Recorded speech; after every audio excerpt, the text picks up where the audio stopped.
আসসালামু আলাইকুম। কেমন আছেন সবাই? আশা করি ভালো। আমাদের ইসিজি ওয়ার্কশপের আজকে শেষ দিন। আপনারা জানেন যে নিউরন মেডিকেল একাডেমির পক্ষ থেকে যে রেসিডেন্সি ফিয়েস্তা প্রোগ্রামটা আয়োজন করা হয়েছিল, তার একটা সেগমেন্ট ছিল এই ইসিজি সেগমেন্ট। সেই ইসিজি সেগমেন্টের আজকে কিন্তু আমাদের শেষ দিন, তাই না? তো যাই হোক, তো এই শেষ দিন শুরু করার আগে আমি পুরোনো কথা আরেকবার বলে নিই যে আপনারা সবাই জানেন যে আমাদের এই ওয়ার্কশপটা কিন্তু নিউরন মেডিকেল একাডেমির দুটো ব্যাচের পক্ষ থেকে স্পন্সর করা হয়েছে। একটা হলো যে আপনার একটা হলো আপনার FCPS part 1 residency and diploma combined batch, আর একটা হলো রেসিডেন্সি ইন্টেনসিভ কেয়ার ব্যাচ। তো রেসিডেন্সি ইন্টেনসিভ কেয়ার ব্যাচে মূলত রেসিডেন্সি পরীক্ষাটাকে টার্গেট করে এই ব্যাচটা সাজানো হয়েছে, যেটা আপনাদের এই বছরের শেষে যে রেসিডেন্সি পরীক্ষাটা হবে মার্চ 2023 সেশনের জন্য, মূলত সেই রেসিডেন্সি এক্সামকে টার্গেট করে আমরা ক্লাসগুলো নিব এবং পরীক্ষাগুলো নিব। আর আরেকটা যে ব্যাচটা আছে কম্বাইন্ড ব্যাচ, সেটা হলো FCPS part 1 July session, residency March 2023 session এবং ডিপ্লোমা জুলাই 2023 সেশন। এই তিনটা সেশনকে একসাথে টার্গেট করে, তিনটা পরীক্ষাকে একসাথে টার্গেট করে সাজানো হয়েছে। তো মূলত এই তিনটা পরীক্ষাকে একসাথে কভার করা হবে কিন্তু একটা ব্যাচের মাধ্যমে। তো এই দুটো ব্যাচের পক্ষ থেকে মূলত আমাদের এই ইসিজি ওয়ার্কশপটা হচ্ছে। তো ইসিজি ওয়ার্কশপ শুরু করার আগে, আজকের শেষ দিনের আলোচনা শুরু করার আগে আমি আমার পরিচয়টা আরেকবার দিয়ে নিচ্ছি। আপনাদের সাথে আছে আমি ডক্টর তনয় মুস্তাফিজ। তো চলুন আমরা তাহলে আজকের আলোচনায় চলে যাই। আমরা প্রথম দিনে শিখেছিলাম যে ইসিজির বেসিক গুলো, তাই না? যে কিভাবে ইসিজি তৈরি হচ্ছে এবং কোন ওয়েভটা কি বোঝাচ্ছে। আমরা দ্বিতীয় দিনে শিখেছিলাম মূলত ডিজিজ গুলো, যে ভেন্ট্রিকুলার হাইপারট্রফি, এমআই, এবং সেই সাথে পাশাপাশি ছিল আমাদের অ্যাট্রিয়াল ফিব্রিলেশন, অ্যাট্রিয়াল ফ্লাটার। আজকে আমরা মূলত আলোচনা করব বিভিন্ন ধরনের অ্যারিথমিয়া নিয়ে, মূলত ভেন্ট্রিকুলার অ্যারিথমিয়া। অর্থাৎ গতদিন আমাদের ছিল atrial Flutter, atrial fibrillation, atrial arrhythmia এগুলো, তাই না? বা সুপ্রাভেন্ট্রিকুলার অ্যারিথমিয়া। আর আজকে আমরা মূলত আলোচনা করব ventricular tachycardia and ventricular arrhythmia. তো চলুন আমরা এটা সিরিয়ালি শিখি। আমরা সাধারণত অনেক সময় যেটা করি যে আমরা একবারে পড়তে যাই, একবারে পড়তে গিয়ে এই অসুখগুলো বা এই ডিজিজ গুলো যে একটার সাথে আরেকটা রিলেটেড, এই ইসিজি গুলো যে একটার সাথে আরেকটা রিলেটেড, সেটা আমাদের বুঝতে অনেক সময় সমস্যা হয়। তো চলুন আমরা সিরিয়ালি একটার পর একটা আগানো শুরু করি।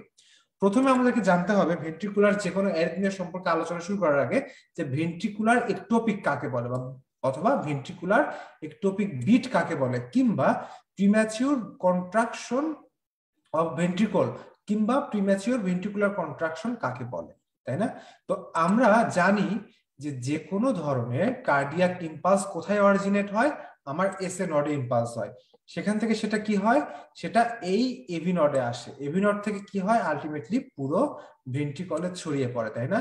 অর্থাৎ এই ইম্পালস কিংবা ডিপোলারাইজিং ওয়েভ কিন্তু একটা রিদম মেনে, একটা নিয়ম মেনে আমার অ্যাট্রিয়া থেকে ভেন্ট্রিকলে আসে। এর ফলে কি হয়? এই যে অ্যাট্রিয়ামের ভিতরে যে ব্লাডটা ছিল, সেই ব্লাডটা অ্যাট্রিয়াম থেকে প্রথমে ভেন্ট্রিকলে চলে আসতে পারে। যখন অ্যাট্রিয়া থেকে ভেন্ট্রিকলে ব্লাড চলে আসলো এবং তারপরে যখন ভেন্ট্রিকল কন্ট্রাকশন করলো, তাহলে কি হবে? আমার এই ভেন্ট্রিকল থেকে সবগুলো ব্লাড আমার বডিতে ঠিকঠাক মতো যেতে পারবে। অর্থাৎ অ্যাওর্টা থেকে ব্লাড বের হয়ে আমার পুরো বডিতে যাবে এবং পালমোনারি ট্রাঙ্ক থেকে ব্লাড বের হয়ে আমার কই যাবে? লাংসে যাবে। তো এইভাবে একটা নিয়ম, সুনির্দিষ্ট নিয়ম মেনে যদি আপনার ভেন্ট্রিকুলার কন্ট্রাকশন না হয়, তখনই আমরা তাকে সাধারণত বলি প্রিম্যাচিউর ভেন্ট্রিকুলার কন্ট্রাকশন। তো কখন এই প্রিম্যাচিউর ভেন্ট্রিকুলার কন্ট্রাকশন হয়? প্রিম্যাচিউর ভেন্ট্রিকুলার কন্ট্রাকশন তখনই হবে যদি আপনার ভেন্ট্রিকুলার ইম্পালস এই এসএ নড থেকে এভি নড হয়ে ভেন্ট্রিকলে আসার বদলে এই নিজে নিজে ভেন্ট্রিকলের বিভিন্ন জায়গায়, ভেন্ট্রিকলের উপরে বিভিন্ন জায়গায় এই ইম্পালসটা নিজে নিজে অরিজিনেট করে। তো এই কথার অর্থ কি? এই কথার অর্থ হলো ভেন্ট্রিকলের যে ডিপোলারাইজেশন হচ্ছিল, আমরা কি জানি ভেন্ট্রিকুলার ডিপোলারাইজেশনকে কি নির্দেশ করে? Q R S. এই কিউ আর এস কমপ্লেক্সটা কি নির্দেশ করে? Ventricular depolarisation. এই ডিপোলারাইজেশনটা কি হবে? ভেন্ট্রিকলের নিজে থেকেই আগে আগে হবে। তো যেহেতু এইটা ভেন্ট্রিকলের নিজে থেকে আগে আগে হচ্ছে, তাহলে পরে আপনার কি ঘটনা ঘটবে? তাহলে যেটা ঘটনা ঘটবে, এই অ্যাট্রিয়াম থেকে যে ব্লাডটা আমার ভেন্ট্রিকলে আসার কথা ছিল, সেই ব্লাডটা ভেন্ট্রিকলে আসার আগেই ভেন্ট্রিকুলার ডিপোলারাইজেশন হয়ে কি হবে? ভেন্ট্রিকল কন্ট্রাক্ট করবে। তাহলে কি হবে? আপনি একটা ড্রপ বিট পাবেন। ড্রপ বিট কেন পাবেন? কারণ ভেন্ট্রিকল তো কোনো ব্লাডই নেই। যেহেতু ভেন্ট্রিকলে কোনো ব্লাড আসার আগেই এই ভেন্ট্রিকল কন্ট্রাক্ট করেছে, সেহেতু আপনার পেরিফেরাল যে পালস গুলো, সেই পালস কোনো প্রোডাকশন হবে না। এবং আরেকটা কি ঘটনা ঘটবে, আরেকটা যে ঘটনা ঘটবে, এই দুঃখিত, এই যে ভেন্ট্রিকুলার কন্ট্রাকশন হলো, এই কন্ট্রাকশন কিন্তু এই যে এসএ নডেল ইম্পালসের জন্য হবে না, এসএ নডেল ইম্পালসের জন্য হবে না। তাহলে কি হবে, এই কন্ট্রাকশনের আগে কোনো পিওএফ থাকবে না। কারণ পিওএফ যদি থাকতো তাহলে আমরা বুঝতাম যে কিউআরএস কমপ্লেক্সটা তৈরি হয়েছে পিওএফ তৈরি হওয়ার সময় যে ইম্পালস তৈরি হয়েছিল, সেই ইম্পালসটা ভেন্ট্রিকলে চলে আসার জন্য। তাহলে প্রথম কথা কি, কোনো ধরনের পিওএফ থাকবে না। তারপরে কি হবে, কিউআরএস কমপ্লেক্স ওয়াইড হবে। তো এই কিউআরএস কমপ্লেক্স ওয়াইড হবে, এই ওয়াইডটা একটু ভিন্ন রকম ওয়াইড। এই যে দেখেন আপনারা এই নিচে ইসিজিতে, এটা হলো একটা প্রিম্যাচিউর ভেন্ট্রিকুলারের ইসিজির একটা চিহ্ন। এটা খুব টিপিক্যাল একটা মানে ওয়েভ, এটা খুব টিপিক্যাল একটা ওয়েভ। এটা একদম প্রিম্যাচিউর ভেন্ট্রিকুলার কন্ট্রাকশন বা ভেন্ট্রিকুলার একটোপিকের জন্য একদম ফিক্সড।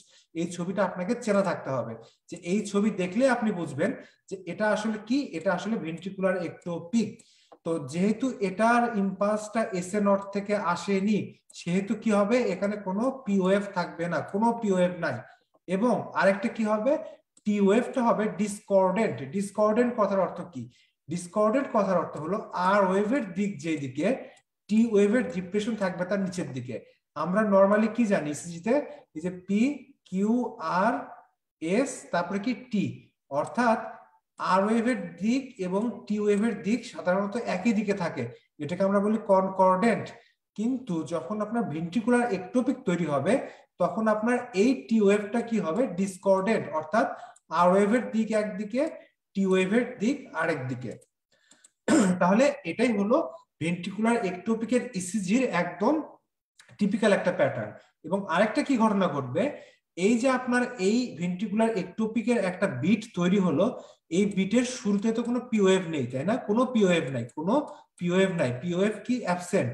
এবং পাশাপাশি আরেকটা ঘটনা ঘটে, সেটা হলো যে এই কিউআরএস কমপ্লেক্সের পরে এইখানে একটা পজ থাকে, এখানে একটা ফ্ল্যাট লাইন থাকে, এই ফ্ল্যাট লাইনটাকে বলা হয় কম্পেনসেটরি পজ।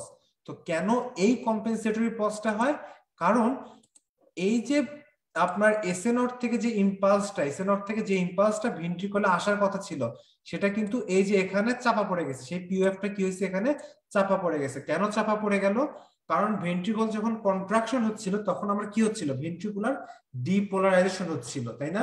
আপনারা জানেন যে কোনো অ্যাকশন পটেনশিয়ালের ডিপোলারাইজেশন ফেজে আপনি যদি কোনো স্টিমুলেশন দেন, তাহলে পরে কোনো ধরনের ইম্পালস বা ওয়েভ তৈরি হবে না। এটাকে আমরা বলি যে অ্যাবসলিউট রিফ্র্যাক্টরি পিরিয়ড। অর্থাৎ এই কিউআরএস যখন তৈরি হচ্ছিল, ঠিক সেই সময় অ্যাট্রিয়া একটা পিওএফ তৈরি করেছে, কিন্তু যেহেতু ভেন্ট্রিকলে এই সময় কিউআরএস কমপ্লেক্স চলতেছে, সেহেতু এই পিওএফটা পরবর্তীতে এই সামনে আসতে পারবে না। ফলে এই পিওএফ এর ফলে যে আপনার কিউআরএস কমপ্লেক্সটা তৈরি হওয়ার কথা ছিল, সেই কিউআরএস কমপ্লেক্সটা তৈরি হবে না। এই জন্য আপনার কি হবে, ভেন্ট্রিকুলার একটোপিকের যে বিট, সেই বিটের পরে একটা ফ্ল্যাট লাইন থাকে, এই ফ্ল্যাট লাইনকে কি বলা হয়, কম্পেনসেটরি পজ। তাহলে চলেন আমরা ইসিজি দেখি একটা, তাহলে পর আমরা জিনিসটা আরো ক্লিয়ার হবো যে এটা ইসিজিতে কিভাবে থাকে। এই যে দেখেন, এটা হলো ভেন্ট্রিকুলার একটোপিকের ইসিজি। এই যে দেখেন হঠাৎ করে এই যে এখানে একটা কি আছে, একটোপিক বিট, এখানে একটা কি আছে, একটোপিক বিট। দেখছেন সবগুলো বিট কিন্তু একই রকম দেখতে, মোটামুটি দেখেন এই যে একই রকম দেখতে, এই যে দেখেন একই রকম দেখতে। অর্থাৎ এই বিট গুলো একই রকম দেখতে হওয়ার অর্থ কি, বা এই একই রকম দেখতে হওয়ার গুরুত্বটা কোথায়, গুরুত্বটা হলো এই যে দেখেন এটা হলো আপনার ভেন্ট্রিকল। যদি এই ভেন্ট্রিকুলার একটোপিক বিটটা সবসময় একই জায়গা থেকে তৈরি হয়, এই একই জায়গা থেকে তৈরি হয়, তাহলে সবগুলো একটোপিক বিট দেখতে একই রকম হবে। এদের হাইট, ওয়াইড, তারপরে হলো আপনার টি ওয়েভের ডিপ্রেশন, এগুলো সব কি হবে, মোটামুটি একই রকম হবে। কিন্তু মনে করেন যে আপনার এইখানে সবুজ একটা একটোপিক তৈরি হয়েছিল, এইখানে একটা লাল একটোপিক তৈরি হয়েছে, আবার এই নিচে এসে একটা নীল একটোপিক তৈরি হয়েছে। তাহলে এই একটোপিক গুলো যখন তৈরি হবে, তখন এক একটা একটোপিকের চেহারা এক এক রকম হবে। সেটা আমরা একটু পরে দেখাবো, তার আগে আমরা ইউনিফোকালটা শেষ করে নেই। তাহলে এখানে কি হয়েছে, সবগুলা একটোপিক বিট কই থেকে তৈরি হয়েছে, একই জায়গা থেকে তৈরি হয়েছে, এরা দেখতে একই রকম। এদের পরে দেখেন একটা টি ওয়েভ ডিপ্রেশন আছে, টি ওয়েভ ডিপ্রেশন আছে, যেটাকে আমরা বলি যে ডিসকর্ডেন্ট টি ওয়েভ, এবং এর কোনোটার আগেই কিন্তু কোনো পি ওয়েভ নাই। খেয়াল করে দেখেন এগুলো কোনোটার আগে কিন্তু কোনো ধরনের পি ওয়েভ নাই, মানে এই ইম্পালস গুলা এস এ নট থেকে তৈরি হয়নি, অ্যাট্রিয়াম থেকে তৈরি হয়নি। এবং এই একটোপিক বিটের পরে কি আছে, একটা কম্পেনসেটরি পজ আছে।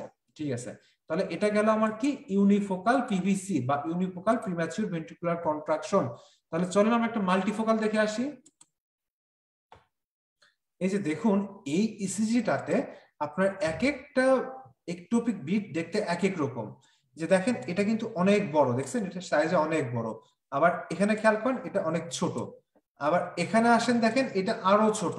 ভি3 তে দেখেন এটা তার থেকেও ছোট। আবার এভিআরটা এটা দেখেন বেশ বড় কিন্তু। আবার ভি4 এ দেখেন এটাও মোটামুটি সাইজে বেশ বড়। তাহলে এই যে এক একটা একটোপিক বিট আপনার এক এক রকম চেহারার হচ্ছে, এর অর্থ আপনার এই ভেন্ট্রিকলের বিভিন্ন জায়গা থেকে একটোপিক বিটগুলো তৈরি হচ্ছে।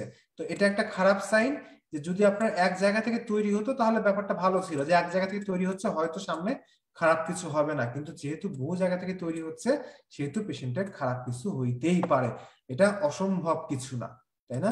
তাহলে এখানে আমরা কি দেখলাম, একটোপিক বিটগুলো কিন্তু ছড়ানো ছিটানো, এক একটা এক এক জায়গায়, কোনো নিয়ম বা কোনো রিদম মেনে এটা আসেনি।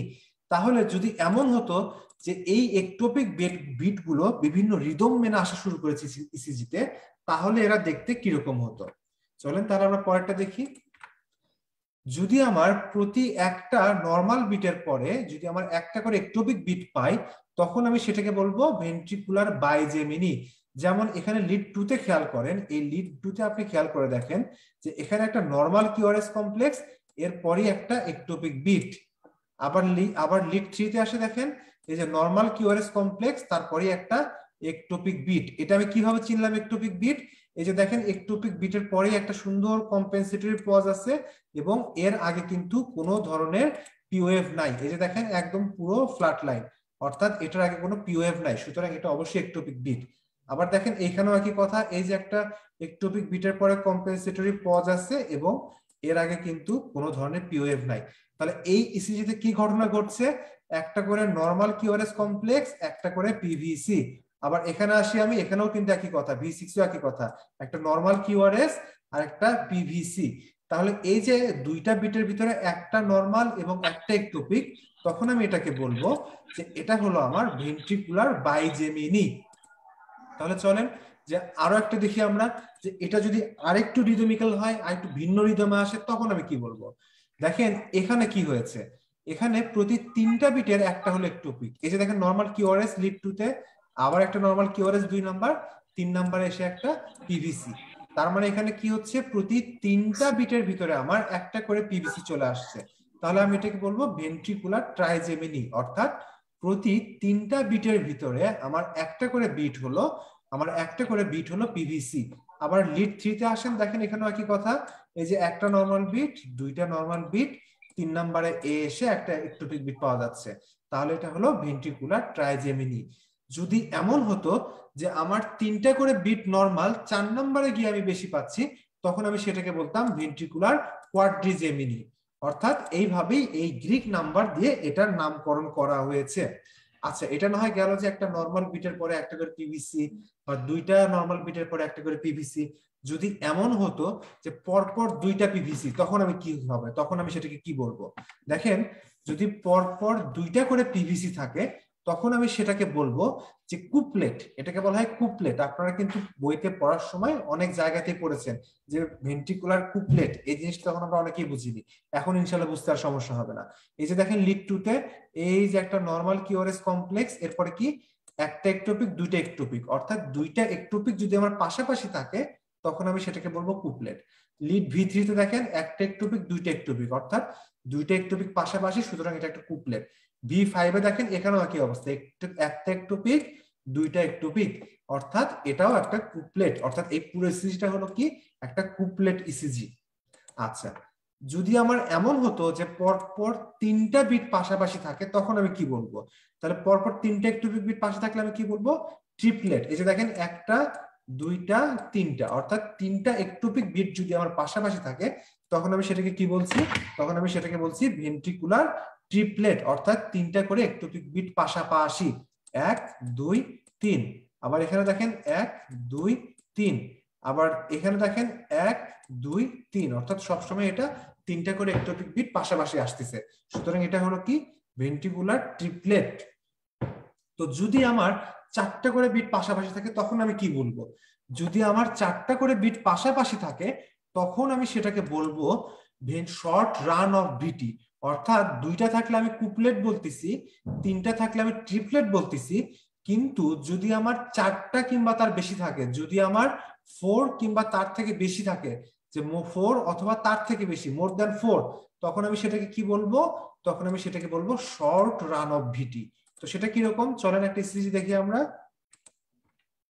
এই যে দেখেন এখানে একসাথে কিন্তু বেশ কয়েকটা একটোপিক বিট একসাথে পাশাপাশি গিয়েছে, এই জন্য এটাকে আমি কি বলবো? শর্ট রান অফ ভিটি। এই যে দেখেন কয়টা গেছে, একটা, দুইটা, তিনটা, চারটা, পাঁচটা, ছয়টা, সাতটা, আটটা, নয়টা। এই জন্য 9টা করে বিট এক টানা গিয়েছে, তারপরে কিন্তু আবার নর্মাল কিউআরএস। সুতরাং এই যে এখানে মাঝখানে একসাথে অনেকগুলো আপনার একটোপিক বিট পাশাপাশি গেল, তখন আমি সেটার নাম দিলাম কি? তখন আমি সেটার নাম দিলাম হলো শর্ট রান অফ ভিটি। তাহলে এই শর্ট রান অফ ভিটি থেকে ভবিষ্যতে কি হতে পারে? এই শর্ট রান অফ ভিটি যখন কমপ্লিকেটেড হবে তখন আমার ভবিষ্যতে ডেভেলপ করবে যে জিনিসটা, তার নাম হলো ভেন্ট্রিকুলার ট্যাকিকার্ডিয়া। তাহলে দেখেন জিনিসগুলো কিভাবে সিরিয়ালি একটার পর আরেকটা আসতেই থাকে। দেখেছেন কি যে একটার পর আরেকটা কিন্তু একের পর এক আসতেছে, অর্থাৎ ভেন্ট্রিকুলার একটোপিক ছিল, সেখান থেকে কুপলেট, সেখান থেকে ট্রিপলেট, সেখান থেকে short run of VT, short run of VT থেকে আলটিমেটলি ফাইনালি ভেন্ট্রিকুলার ট্যাকিকার্ডিয়া। এটা হলো ভেন্ট্রিকুলার ট্যাকিকার্ডিয়ার খুব স্পেসিফিক একটা প্যাটার্ন। সাধারণত ভেন্ট্রিকুলার ট্যাকিকার্ডিয়ার ইসিজি সব সময় দেখতে এরকম থাকে। আপনি যদি কখনো দেখেন যে এইরকম একটা ইসিজি আপনি পাচ্ছেন, তাহলে বুঝবেন পেশেন্টের ভেন্ট্রিকুলার ট্যাকিকার্ডিয়া শুরু হয়ে গিয়েছে, পেশেন্টকে একটা খুব দ্রুত ডিসি শক দিতে হবে, তা না হইলে এই পেশেন্ট বাঁচবে না। তো দেখেন এখানে আমরা কি বললাম যে ভেন্ট্রিকুলার ট্যাকিকার্ডিয়া। তো এই ভেন্ট্রিকুলার ট্যাকিকার্ডিয়ার কিছু ক্রাইটেরিয়া আছে। কি কি ক্রাইটেরিয়া আছে চলুন আমরা দেখি। যে অ্যাবসেন্ট পিওএফ, অর্থাৎ কোনো ধরনের পিওএফ থাকবে না। কিউআরএস কমপ্লেক্স ব্রড হবে, অর্থাৎ কিউআরএস কমপ্লেক্সটা কি হবে? 3.5 ঘরের থেকে বেশি থাকবে। এবং সিভিয়ার ট্যাকিকার্ডিয়া, অর্থাৎ আপনি যদি ইসিজিতে হার্ট রেট দেখেন তাহলে দেখবেন যে পেশেন্টের হার্ট রেট 300 কিংবা 150, 200, 300 এরকম পর্যায়ে চলে গিয়েছে। ঠিক আছে, তাহলে এটা খুবই ইম্পর্টেন্ট যে কি কি হবে? আপনার অ্যাবসেন্ট পিওএফ থাকবে, কিউআরএস কমপ্লেক্স বড় থাকবে, এবং এটা কি হবে? অ্যাবনর্মাল এন্ড বিজায়ার, অর্থাৎ ইসিজিটা দেখতে খুবই অদ্ভুত রকমের হবে, এবং সিভিয়ার ট্যাকিকার্ডিয়া হবে। তো চলেন আমরা আগের স্লাইডে আবার ফেরত আসি। এই যে দেখেন এখানে কিন্তু কোনো পিওএফ নাই এবং কিউআরএস কমপ্লেক্স ব্রড। আচ্ছা, এই ইসিজি দেখার সময় যে সমস্যাটা অনেকেই ফেস করেন, অনেকেই বুঝতে পারেন না যে আসলে এখানে কিউআরএস ওয়েভ কোনটা। এই যে এইটা একটা কিউআরএস ওয়েভ, মানে উপরের দিকে মুখ দিয়ে, নাকি এই যে নিচের দিকে যেটা মুখ দিয়ে আছে সেটা একটা কিউআরএস কমপ্লেক্স? এইটা নিয়ে অনেকেই মানে কনফিউজড হয়ে যান যে কোনটা আসলে। তো দেখেন এই যে আমরা যখন নর্মাল ইসিজি আঁকি তখন কি হয়? P Q R S T, তাই না? তো এই যে দেখেন আর এর মাথাটা কিন্তু চোখা থাকে, তাই না? শার্প থাকে। তো এই যে এতগুলো ওয়েভ দেখতে পাচ্ছেন এখানে, দেখেন এই যে নিচের দিকে কিন্তু মাথাটা শার্প, নিচের দিকের মাথাটা তুলনামূলক শার্প। এই যে দেখেন এখানে নিচের দিকের মাথা তুলনামূলক শার্প, তার মানে এখানে কিউআরএস এর দিক হলো নিচের দিকে। তাহলে আপনি এই কিউআরএস কমপ্লেক্সটা কতটুকু মোটা, কত ঘর, এটা আপনি কিভাবে মাপবেন? এই যে এই বেজে মাপবেন। দেখেন বেজে কত ঘর? 1 ঘর, 2 ঘর, 3 ঘর, 4 ঘর, অর্থাৎ এই কিউআরএস কমপ্লেক্সটা প্রায় 4 স্মল স্কোয়ার ওয়াইড, অর্থাৎ প্রায় 4 স্মল স্কোয়ার ওয়াইড। ঠিক আছে, তো এটা গেল। তো এখানে কি দেখতেছি আমরা? যে আমরা এতক্ষণ ধরে আলোচনায় কি শিখলাম? যে প্রিম্যাচিউর ভেন্ট্রিকুলার কন্ট্রাকশন বা ভেন্ট্রিকুলার একটোপিক থেকেই একসময় আলটিমেটলি ভেন্ট্রিকুলার ট্যাকিকার্ডিয়া ডেভেলপ করতে পারে। তো দেখেন এইখানে কিন্তু সবগুলা ওয়েভ দেখতে একই রকম না? দেখেন সবগুলা ওয়েভ দেখতে একই রকম না? তো যদি এমন হয় যে আপনার এই সবগুলো ওয়েভ দেখতে একরকম না, তখন আপনি সেটাকে কি বলবেন? তো তার আগে আপনাকে জানতে হবে যে এটাকে আমি কি বলবো। এটাকে আমি বলবো যে মোনোমরফিক ভিটি, অর্থাৎ সবগুলো রিদম বা সবগুলো একটোপিক বিট একই জায়গা থেকে তৈরি হয়েছে, এই জন্য সবগুলার মরফোলজি একই রকম দেখেই এটার নাম হলো মনোমরফিক। আর যদি এমন হতো যে এই একটোপিক বিট গুলো এক এক জায়গায় থেকে তৈরি হয়েছে, তখন তার নাম কি হতো? পলিমরফিক। অর্থাৎ পলিমরফিক ভেন্ট্রিকুলার ট্যাকিকার্ডিয়া। তখন কি হতো? এই যে কিউআরএস কমপ্লেক্স সবগুলো দেখতে একই রকম হতো না, এক একটা দেখতে কি হইতো? এক একটা দেখতে এক এক রকম হইতো, এক একটা দেখতে এক এক রকম হইতো। সুতরাং এই ফিচার দেখে আপনি বুঝতে পারবেন যে কোন ভিটিটা মনোমরফিক ভিটি আর কোন ভিটিটা পলিমরফিক ভিটি। তো এই পলিমরফিক ভিটির একটা বিশেষ একটা ধরন আছে, যেটা আপনারা অনেক সময় পড়ে আসছেন কিন্তু অনেক সময় বুঝতে সমস্যা হয়েছে, বা আমার অন্তত বুঝতে সমস্যা হয়েছে। কিরকম বুঝতে সমস্যা হয়েছে? যে এই পলিমরফিক ভিটি থেকে টর্সাডিস ডে পয়েন্টেস কিভাবে আসলো, বা টর্সাডিস ডে পয়েন্টেস জিনিসটা আসলে কি, এই জিনিসটা কিন্তু ছোটবেলায় আমরা অনেক সময় বুঝতে পারিনি। তো এই টর্সাডিস ডে পয়েন্টেস হলো এক ধরনের পলিমরফিক ভিটি। অর্থাৎ কি হচ্ছে এখানে?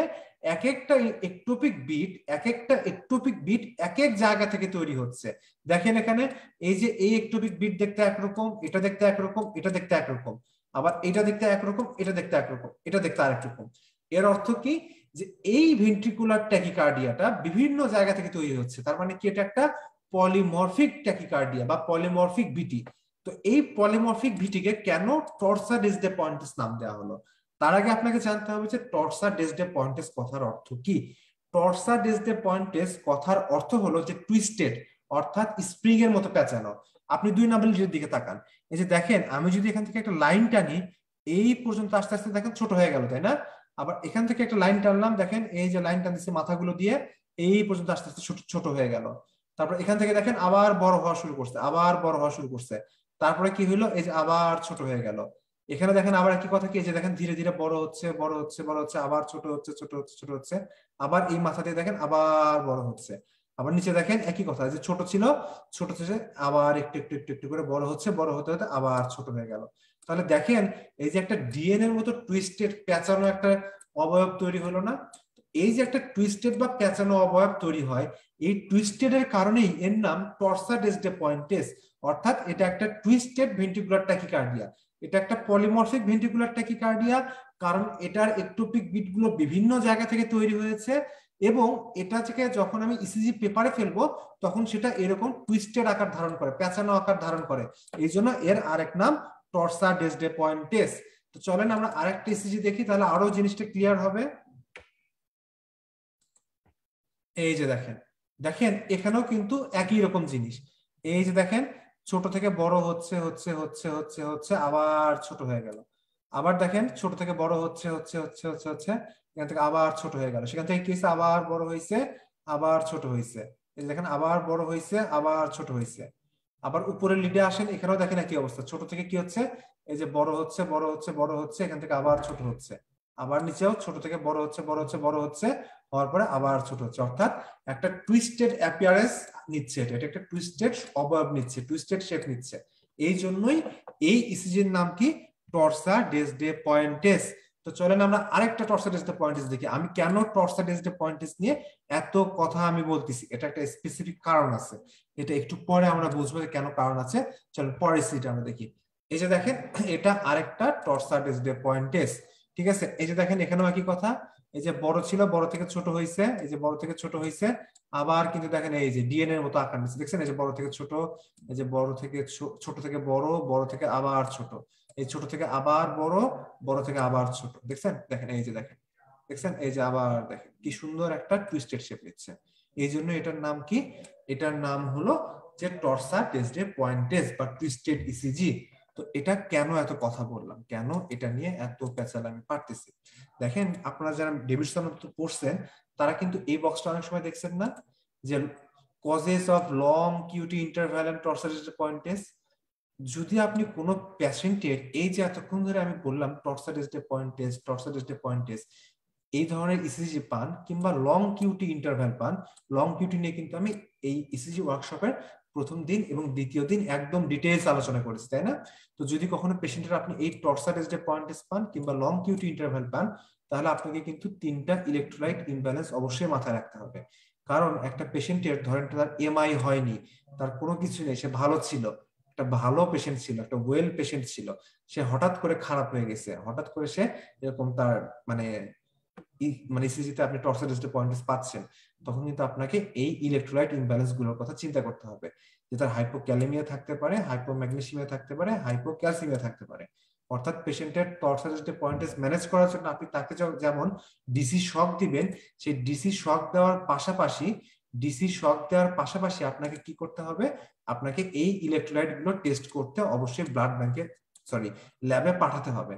আর পাশাপাশি আপনাকে হিস্ট্রি নিতে হবে যে পেশেন্ট কোনো ধরনের এন্টি অ্যারিথমিক পায় কিনা, যেমন ইরাইথোমাইসিন কিন্তু আমরা কমনলি ইউজ করি, অ্যামিট্রিপ্টাইলিন আমরা কিন্তু কমনলি ইউজ করি, ম্যাক্রোলাইডস মানে এজিথ্রোমাইসিন, লিনাজোলিড এগুলো কিন্তু আমরা কমনলি ইউজ করে থাকি।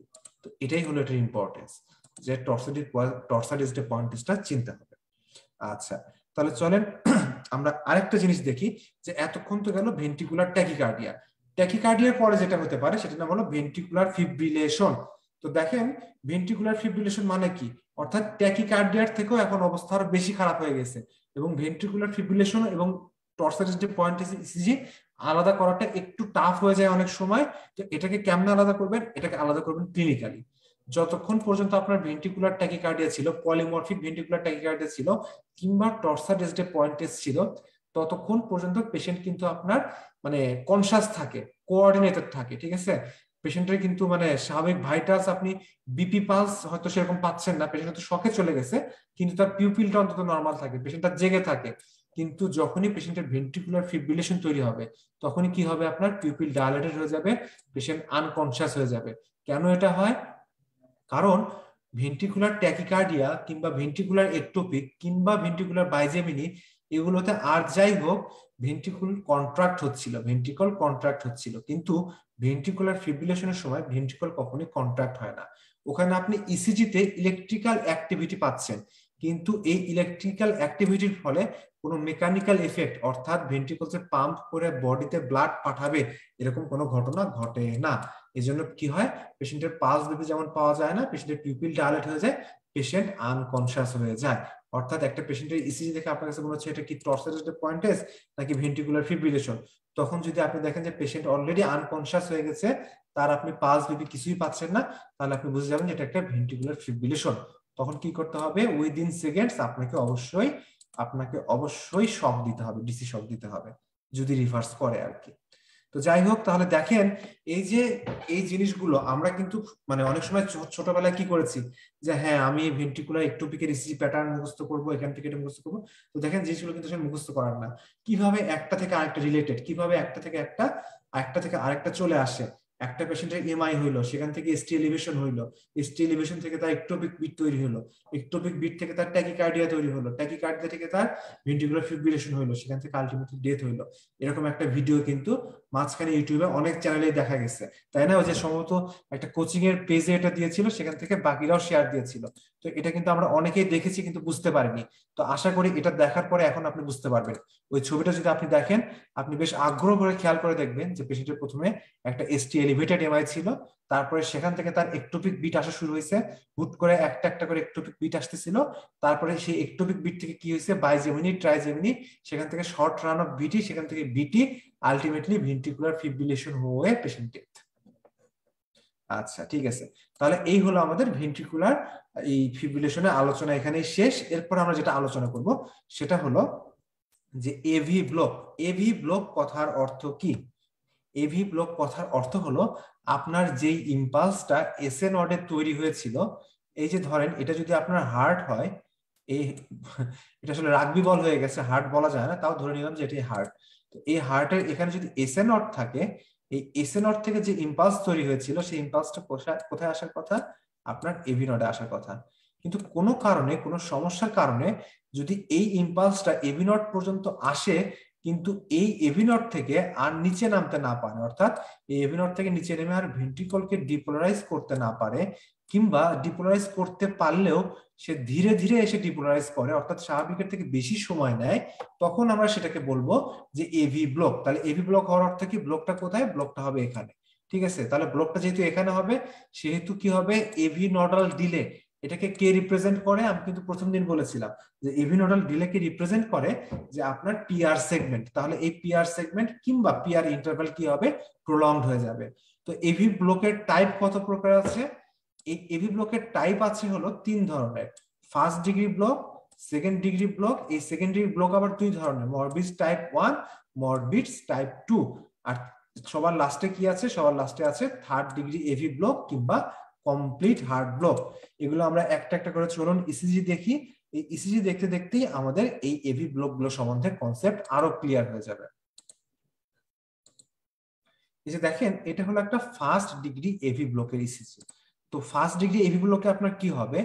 এই যে এসএ নট, এই এসএ নট থেকে যে ইম্পালসটা আপনার নিচে এভি নটে আসছিল, সেই এভি নটে আসার পরে এখান থেকে কই যাবে? ভেন্ট্রিকলে যাবে। এই ভেন্ট্রিকলে যেতে কি হবে? সময়টা বেশি লাগবে। এই ভেন্ট্রিকলে যেতে কি হবে? সে ডিলে করবে। তো যেহেতু ডিলে করবে, সেহেতু কি হবে? তার এই যে পি ওয়েভ, সেটা কি এভি নটের ভিতরে যাওয়ার সময় কি হবে? সে ডিলে করে লম্বা হয়ে গেল, স্বাভাবিকের থেকে লম্বা হয়ে গেল, কিন্তু সে ঠিকই কিন্তু ভেন্ট্রিকলে পৌঁছাবে। অর্থাৎ ভেন্ট্রিকলে সে একটা কিউএফ তৈরি করবে, তারপরে আরওএফ তৈরি করবে, এসএফ তৈরি করবে, ফাইনালি একটা টিওএফ তৈরি করবে। তাহলে এখানে সমস্যাটা কোথায় হলো? আমার সমস্যাটা হলো এই যে আমার পিআর ইন্টারভ্যালটা, এই পিআর ইন্টারভ্যালটা লম্বা হয়ে গেল। কেন লম্বা হয়ে গেল? কারণ এই এভি নট দিয়ে যাওয়ার সময় তার দেরি হয়েছিল। তাহলে চলেন আমরা এখন ইসিজিতে দেখি কি পাবো। এই যে দেখেন, প্রত্যেকটা লিডে আপনি খেয়াল করেন, এই যে দেখেন লিড 2 তে যদি দেখেন, দেখেন এই যে এখানে হলো আপনার পিওএফ, তারপর এখানে কি কিউআরএস কমপ্লেক্স। তো আমি যদি বলি যে এই ইসিজির পিআর ইন্টারভ্যাল কতটুকু, দেখেন এখান থেকে শুরু করে এই পর্যন্ত, তাহলে কতটুকু হলো? যদি বড় ঘরে চিন্তা করেন, তাহলে দেখেন একটা বড় ঘর আর একটা বড় ঘরের প্রায় পুরোটা, অর্থাৎ 2.25 বড় ঘর। তাহলে কত? 5টা ছোট ঘর যোগ 3টা ছোট ঘর, তার মানে 8 ছোট ঘর, 8 স্মল স্কোয়ার। অর্থাৎ এই পিআর ইন্টারভ্যাল কত হলো? 8 স্মল স্কোয়ার। অথচ স্বাভাবিক কতটুকু থাকার কথা ছিল? স্বাভাবিক থাকার কথা ছিল সর্বোচ্চ 5 স্মল স্কোয়ার। এটা আমরা জানি, প্রথম দিন আমি বারবার বলেছি 3 থেকে 5 স্মল স্কোয়ার, অর্থাৎ আপার লিমিট কত? 5, কিন্তু এটা কত আছে? 8। সুতরাং এটা কি? এটা একটা ফার্স্ট ডিগ্রি এভি ব্লক। এই first degree AV block normally অ্যাথলেটদেরও থাকতে পারে, কিংবা যে কোনো ডিজিজ কন্ডিশনেও হতে পারে, এমআই এর ক্ষেত্রেও হতে পারে। আবার দেখেন, আমরা অন্য একটু লিডে গিয়ে দেখি তাহলে যে অন্য লিডে কি অবস্থা। এই যে দেখেন ভি1 লিড, এখানে দেখেন এই যে একটা পি ওয়েভ, এই যে কিউআরএস, এখানেও দেখেন কয় ঘর? এই যে একটা বড় ঘর, আর এই যেটা আরেকটা বড় ঘরের প্রায় পুরোটা, অর্থাৎ এখানেও কিন্তু প্রায় 8 ঘর, 8 স্মল স্কোয়ার, 8 স্মল স্কোয়ার, তাই না? তার মানে এটা একটা কি? এটা একটা AV block, first degree AV block. তাহলে সেকেন্ড ডিগ্রি এভি ব্লকে কি হবে? সেকেন্ড ডিগ্রি এভি ব্লকের কি হবে? এটার দুটো টাইপ আছে। কি কি টাইপ? একটার নাম হলো মরবিডস টাইপ 1। মরবিডস টাইপ 1 এর আরেক নাম কি? ওয়েনকেব্যাক ফিনোমেনন। ওয়েনকেব্যাক ফিনোমেননে কি হবে আপনার? ওয়েনকেব্যাক ফিনোমেননে যেটা হবে সেটা হলো যে এই যে একটা পিওএফ, তার জন্য কি হবে? একটা কিউআরএস তৈরি হবে, তারপরে কি হলো? টি, তারপরে কি হলো? আবার একটা পিওএফ, কিন্তু এবার কি হবে? পিআর ইন্টারভ্যালটা একটু প্রলংড হবে, একটু বড় হবে, তারপরে কি হবে? আবার একটা কিউআরএস, তারপরে কি? আবার একটা টি, তারপরে কি হবে? আবার একটা পিওএফ তৈরি হলো। কিন্তু এবার এই পিওএফ এর পরে কি হলো? এই লেন্থটা আরো বড় হয়ে গেছে। বড় হয়ে কি হলো? আবার একটা কিউআরএস, আবার একটা টি, এবং এরপরের যে পিওএফ, তারপরে কি হলো? আর কোনো ধরনের কোনো ইম্পালস কন্ডাকশন হলো না। অর্থাৎ দেখেন, একটা, দুটা, তিনটা, 4 নাম্বার এসে কি হলো? একটা বিট ড্রপ করে গেল। এই যে একটা বিট ড্রপ করে গেল, এই একটা বিট যখন ড্রপ করে যাবে, তখন আমি তাকে বলবো second degree heart block, Mobitz type 1। এখানে কি হচ্ছে? পিআর ইন্টারভ্যালটা ধীরে ধীরে বড় হচ্ছে, বড় হচ্ছে, বড় হওয়ার পরে কি হবে? সবচেয়ে বড় বিট গিয়ে একটা ড্রপ করে যাবে। আচ্ছা, এটা আমি আরেকটু কম বিটে দেখাই, তাহলে আরো বুঝতে সুবিধা হবে। মনে করেন যে এটা এই যে P Q R S T, একটা পিওএফ খুব সুন্দর গেছে। পরের পিওএফ কি হলো? আর একটু লম্বা হলো, লম্বা হয়ে কি হলো? এই যে কিউআরএস টি, তাও গেছে, তাই না? কিন্তু তারপরে যেটা হলো, এর পরের যে পিওএফ, সেখানে কি হলো? আর কোনো ধরনের কোনো ইম্পালস কন্ডাকশন হলো না। কিন্তু তারপরের পিওএফটা কি হবে? আবার নরমালি হবে, আবার একটা স্বাভাবিক পিআর ইন্টারভ্যাল হবে, আবার একটা নরমাল কিউআরএস কমপ্লেক্স হবে, তারপর একটা নরমাল টি হবে। অর্থাৎ কি হচ্ছে এখানে? আমার এখানে যেটা হচ্ছে সেটা হলো যে পিআর ইন্টারভ্যালটা প্রলংড হচ্ছে, প্রলংড হতে হতে একটা সময় কি হবে? একবারেই কোনো কন্ডাকশন হবে না। তারপরে কি হবে, নরমালি আবার কন্ডাকশন হবে। অর্থাৎ যেখানে আপনার সবচেয়ে বড় গ্যাপ, তারপরের গ্যাপটাই কি হবে, সব থেকে ছোট। তো এটার নাম কি, Mobitz type 1, second degree heart block, Mobitz type 1। এখানে আমি এটাকে আমি আরেকটা কি নামে রাখতে পারি, ওয়েনকেব্যাক্স ফেনোমেনন। চলেন তাহলে আমরা ইসিজি তে দেখি, ইসিজি তে কি আছে আমার। এই যে নিচের দিকে আসেন, দেখেন এই যে এটা হলো 2 নাম্বার স্ট্রিপ, এটা হলো কি রিদম লিড, তাই না, বা রিদম স্ট্রিপ। রিদম স্ট্রিপে আমরা দেখি যে কি ঘটনা ঘটতেছে আমার এখানে। এই যে দেখেন, আচ্ছা এই যে দেখেন এখানে পিয়ার ইন্টারভ্যাল কি আছে, মোটামুটি নরমাল। তারপরে কি হলো দেখেন, এই যে একটু বড়, তারপরে কি আর একটু বড়, ঠিক আছে, তারপরে কি হয়েছে এখানে আরো বড়, তারপরে কি আরো বড়, এবং আলটিমেটলি এই যে দেখেন এখানে পিওএফ আছে, কিন্তু এখানে কোনো কিউআরএস কমপ্লেক্স নাই। কিন্তু তারপরে কি হচ্ছে আবার ঠিকই নরমালি একটা কিউআরএসটি তৈরি হচ্ছে, পিকিউআরএসটি তৈরি হচ্ছে। তাহলে এই যে আপনার এতগুলো বিট নরমাল নরমাল, শুধুমাত্র পিআর একটু একটু করে লম্বা হচ্ছে লম্বা হচ্ছে, হতে হতে একটা সময় কি হলো, বিট ড্রপ করে চলে গেল। তাহলে এটার নাম কি, এটার নামই হলো মরবিডস টাইপ 1। এবং এই যে বিট মিস করে গেল, এই যে এখানে বিট মিস করে গেল, এই মিস করে যাওয়ার ঠিক পরের বিটটাই কিন্তু আপনার নরমাল হবে, ঠিক আছে। তাহলে এটা খেয়াল করতে হবে যে ঠিক পরের বিটটাই নরমাল হলো। আচ্ছা, তাহলে আরেকটা কি হবে, আরেকটা হবে মরবিডস টাইপ 2। এখানে কি হবে, এখানে যেটা হবে সেটা হলো যে প্রতি 3টা বা 4টে পিওএফ এর ভিতরে একটা কন্ডাকশন হবে না, কিংবা 2টার ভিতরে একটা কন্ডাকশন হবে না। এটা আসলে মুখের কথাই বুঝবেন না, আমি একে একে দেখে তাহলে বুঝতে পারবেন। এই যে ধরেন এখানে একটা পিওএফ, এই পিওএফ কন্ডাকশন হলে পরে কি হবে, কিউআরএস টি। তারপরে মনে করেন এটা আরেকটা পিওএফ, এটাও কন্ডাকশন হলো, তাহলে এটার জন্য কি হবে, কিউআরএস টি। এরপরে কি পিওএফ, কিন্তু এরপরে কোনো কন্ডাকশন নাই, তাহলে এখানে কি হবে, একটা ফ্ল্যাট লাইন। তারপরে আবার একটা পিওএফ, এটা কি হবে, আবার নরমালি কন্ডাকশন হবে, তাহলে এটা কি হলো কিউআরএসটি। এরপরে কি আরেকটা পিওএফ, সেটা কিন্তু আবার নরমালি কন্ডাকশন হলো। তাহলে খেয়াল করেন, এই যে একটা পিওএফ, 2টা পিওএফ, 3টা পিওএফ, এই 3টা পিওএফ এর ভিতরে আপনার কয়টা স্বাভাবিকভাবে কন্ডাকশন হয়েছে, একটা স্বাভাবিক কন্ডাকশন হয়েছে, 2টা স্বাভাবিক কন্ডাকশন হয়েছে, 3 নম্বরে গিয়ে কিন্তু কোনো কন্ডাকশন হয়নি, এবং প্রতিটাই কিন্তু স্বাভাবিক কন্ডাকশন হচ্ছিল। এই জন্য এখানেও পিয়ার ইন্টারভ্যাল নরমাল কিংবা ফিক্সড, এখানেও পিয়ার ইন্টারভ্যাল নরমাল হতে পারে কিংবা ফিক্সড। আর এখানে এসে কি হলো, পিয়ার ইন্টারভ্যালের কোনো বালাই নাই, এখানে পিওএফ এর পরে পুরোটা একটা স্ট্রেট লাইন। তাহলে যদি আপনি দেখেন যে PR interval fixed, PR interval fixed, তারপরে একটা ড্রপ বিট, তাহলে সেটা আপনার কি হবে, সেটা হবে হলো মরবিডস টাইপ 2। তাহলে মরবিডস টাইপ 1 আর টাইপ 2 এর পার্থক্য কিভাবে করতে হবে, মূলত পিয়ার ইন্টারভ্যালের পার্থক্য দেখে। তাহলে চলেন আমরা এই ইসিজিটা দেখি যে এখানে কি আছে যথারীতি। আবারও চলেন আমরা মানে লিড 2 তে চলে আসি, যেটাকে কিনা আমরা কি বলি, রিদম স্ট্রিপ। তাহলে দেখেন এই যে একটা পিওএফ, সরি এটা বাদ দেন, এটা নেওয়া যাবে না। আচ্ছা, এই যে দেখেন একটা পিওএফ, তার জন্য কিউআরএস চলে এসেছে, এখানে কিন্তু আরেকটা পিওএফ, তার জন্য কোনো কিউআরএস নাই। আবার এখানে একটা পিওএফ, তার জন্য কিউআরএস চলে এসেছে, আবার এখানে পিওএফ এর জন্য কোনো কিউআরএস নাই। আবার এখানে দেখেন একই কথা, পির জন্য কিউআরএস আছে, এখানে নাই। তাহলে এখানে কি হচ্ছে, একটা পিওএফ, আর এই যে এখানে হলো 2 নাম্বার পিওএফ, প্রতি 2টা পিওএফ এর ভিতরে কি হচ্ছে, একটা করে কন্ডাকশন হচ্ছে, একটা করে কন্ডাকশন হচ্ছে না, অর্থাৎ দুটার ভিতরে একটা করে কন্ডাকশন হচ্ছে না। তাহলে এটাকে আমি কি বলবো, 2:1 ব্লক, এটাকে আমি বলবো যে 2:1 ব্লক। আচ্ছা চলেন আমরা আরেকটা ইসিজি দেখি।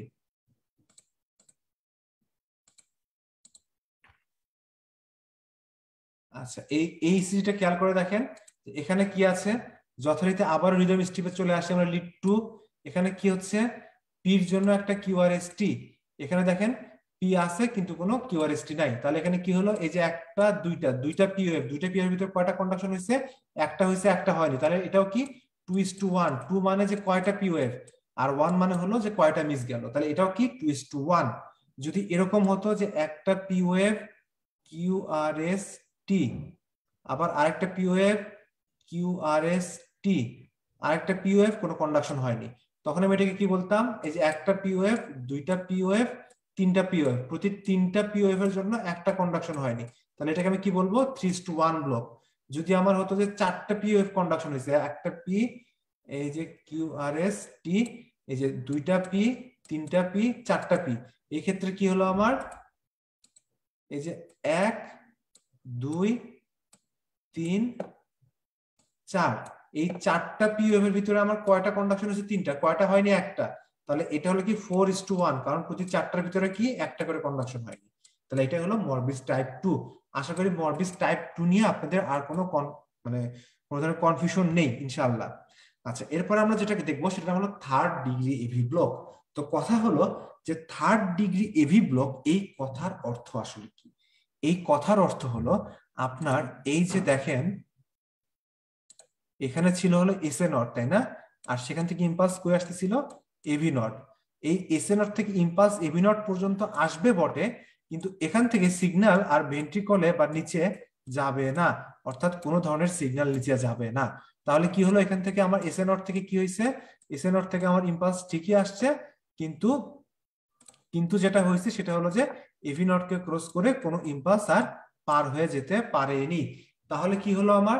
তাহলে এস এ নট থেকে যেহেতু ইম্পালস তৈরি হয়েছে, তাহলে কি হবে?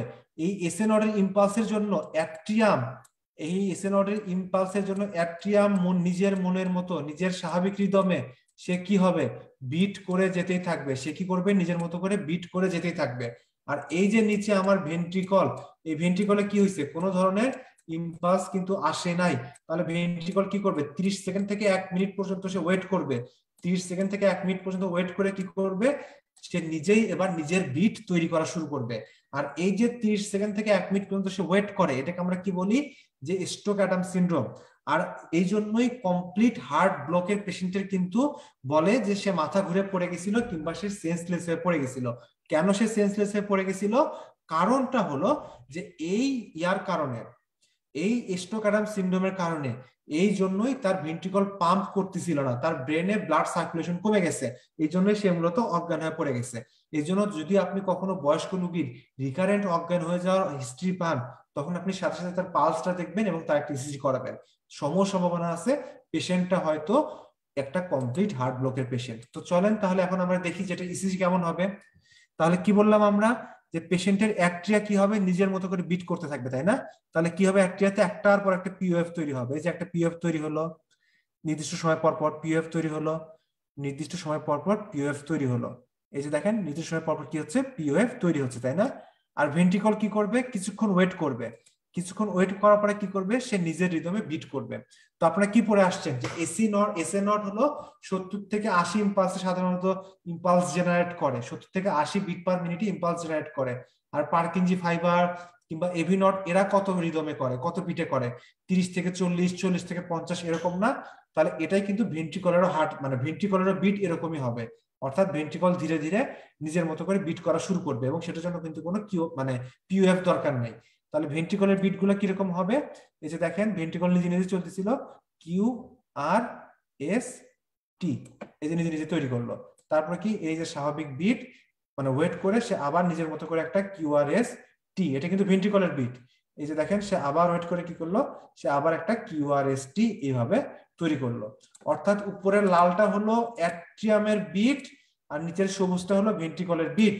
এই দুটোর সাথে একটার সাথে আরেকটা কোনো সম্পর্ক নাই, কিন্তু কি হবে? এই দুটো কিন্তু একই সময়ে চলবে। অর্থাৎ উপরে অ্যাট্রিয়ামে চলতেছে আপনার এই পিওএফ প্রোডাকশন, নিচের ভেন্ট্রিকলে চলতেছে কিউআরএস প্রোডাকশন। তাহলে এই দুটো যখন একই সাথে তৈরি হবে, এই দুটাকে যখন আমি একই ইসিজি স্ট্রিপে ফেলবো, তখন আমার কি ঘটনা ঘটবে? তখন সেই ইসিজি দেখতে কেমন হবে? চলেন তাহলে দেখি কেমন হবে। এই যে অ্যাট্রিয়ার নিজের বিট, এই যে অ্যাট্রিয়ার নিজের বিট, তাই না? এই লালটা হলো কি? অ্যাট্রিয়ার নিজের বিট। আর এর উপরে কি হবে? ভেন্ট্রিকলের বিট গুলো বসা শুরু করবে।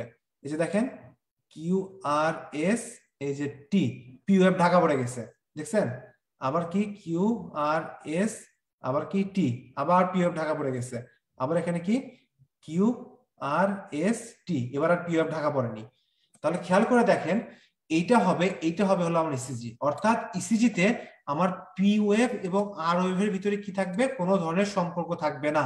তাহলে কি হবে? এই যে দেখেন এই পিআর ইন্টারভ্যাল, এটা কি হবে? ভেরিয়েবল হবে। পিআর ইন্টারভ্যাল ভেরিয়েবল হবে। কোথাও কোথাও আপনি কি হবে? পিওএফ কে খুঁজেই পাবেন না। পিওএফ কে খুঁজেই পাবেন না। কেন খুঁজে পাবেন না? সে ভেন্ট্রিকলের কিউআরএস এর নিচে চাপা পড়ে গেছে। তাহলে এটার ইসিজি দেখতে কিরকম হবে? পিআর ইন্টারভ্যাল কি হবে? ইররেগুলার। পিআর ইন্টারভ্যাল হবে ইররেগুলার। তাহলে চলেন ইসিজিটা দেখি। ইসিজিতে কি আছে? এই যে দেখেন এখানে পিআর ইন্টারভ্যাল কত? খুব কাছাকাছি। এখানে কত? খুব কাছাকাছি। এখানেও খুব কাছাকাছি, তাই না? কিন্তু এই যে এখানে দেখেন পি আছে, পি এর পরে কিন্তু কোনো ধরনের কিউআরএস নাই। এখানে আবার পি কিন্তু কিউআরএস এর খুব কাছাকাছি চলে আসছে, তাই না? তাহলে এই যে দেখেন এরকম বিভিন্ন, আবার এই যে এখানে আসেন এই লিস্টটাতে দেখেন, এখানে দেখেন এই যে দেখেন পি কিউআরএস এর গায়ের উপর উঠে গেছে, এখানে পি এর পরে আবার কিউআরএস নাই, এখানে পি কিউআরএস এর ভিতরে আবার ঢুকে গেছে, এখানে পি এর পরে আবার কিউআরএস নাই, আবার এখানে দেখেন এই যে পি ওয়েভ আছে, আর এখানে কিউআরএস এর আগে কোনো পি ওয়েভ খুঁজে পাওয়া যাচ্ছে না, এখানে আবার কি পি ওয়েভ আছে কোনো কিউআরএস নাই, এখানে আবার কিউআরএস এর আগে পি ওয়েভ চলে আসছে। এর পরেরটা আবার দেখেন এই যে পি ওয়েভ আছে, এখানে পি ওয়েভ এর কোনো খোঁজই নাই। তাহলে এই যে পিআর ইন্টারভেল এক এক জায়গায় এক এক রকম হলো, এটা হলো আপনি কই পাবেন, থার্ড ডিগ্রি এভি ব্লক কিংবা কমপ্লিট হার্ড ব্লকে। তাহলে এটা আমাদের গেল যে এভি ব্লক নিয়ে আলোচনা। তাহলে এরপরে আর কি ব্লক থাকে, এরপরে যে ব্লক থাকে সেটার নাম হলো বান্ডল ব্রাঞ্চ ব্লক। তো বান্ডল ব্রাঞ্চ ব্লক জিনিসটা আসলে কি, এটা আমরা অনেক জায়গায় পড়ি বা অনেক জায়গায় শুনি, কিন্তু আমরা কিন্তু এই জিনিসটা বুঝতে আমাদের অনেকেরই সমস্যা হয় যে এটা কি আসলে বান্ডল ব্রাঞ্চ ব্লকটা আসলে কি।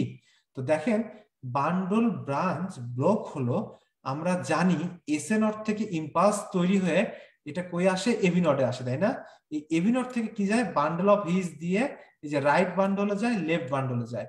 এই জায়গায় যদি ব্লক হয়, এই জায়গাতে যদি ব্লক হয়, তখন আমি সেটাকে বলবো বান্ডল ব্রাঞ্চ ব্লক। এখন এখানে যেটা কথা সেটা হলো যে আপনার এই যে দেখেন যদি রাইট বান্ডলে ব্লক হয় তাহলে কিন্তু একটা সিঙ্গেল ফাইবার, অর্থাৎ রাইট বান্ডলে ব্লক হলে একটা সিঙ্গেল ব্লক, কিন্তু লেফট বান্ডলে আপনার দুই ধরনের ব্লক হইতে পারে। এই যে লেফট বান্ডলে যদি মেইন ব্রাঞ্চে ব্লক হয় তাহলে পরে কি হবে, পুরোটাই ব্লক। কিন্তু কখনো কখনো এই লেফট বান্ডলের আবার একটা অ্যান্টেরিয়র ব্রাঞ্চ থাকে, একটা পোস্টেরিয়র ব্রাঞ্চ থাকে। কখনো কখনো কি দেখা যায়, শুধুমাত্র অ্যান্টেরিয়র ব্রাঞ্চে ব্লক হয়ে গেছে, কখনো দেখা যায় শুধুমাত্র পোস্টেরিয়র ব্রাঞ্চে ব্লক হয়ে গেছে। তো যখন এই জায়গাগুলোতে ব্লক হবে তখন আমি সেটাকে বলবো বান্ডল ব্রাঞ্চ ব্লক। যখন রাইট বান্ডল ব্লক হবে তখন আমি তাকে বলবো রাইট বান্ডল ব্রাঞ্চ ব্লক। যখন লেফট বান্ডল ব্লক হবে তখন আমি তাকে বলবো লেফট বান্ডল ব্রাঞ্চ ব্লক।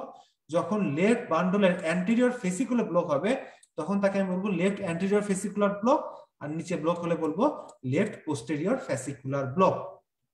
তো এই ব্লক হওয়ার গুরুত্বটা আসলে কোথায়, এই ব্লক হওয়ার গুরুত্বটা হলো, এই ব্লক হওয়ার গুরুত্বটা হলো যে আপনার যখন এই ফাইবারগুলো ঠিক থাকে তখন এই দুই ভেন্ট্রিকলের ডিপোলারাইজেশন, অর্থাৎ ভেন্ট্রিকলে পজিটিভ ওয়েভ ছড়িয়ে পড়া, এই ডিপোলারাইজেশনটা খুব সুন্দর সিনক্রোনাইজড ভাবে হয়। কিন্তু যখনই এই বান্ডল ব্রাঞ্চ ব্লক হবে তখনই কি হবে, এই ডিপোলারাইজেশনটা আর খুব সুন্দরভাবে আপনার সিনক্রোনাইজড ওয়েতে আপনার এই ডিপোলারাইজেশনটা হবে না। তাহলে পরে কি হবে, আপনার ইসিজির কিউআরএস কমপ্লেক্সটা ঠিকঠাক মতো আর প্রডিউস হবে না।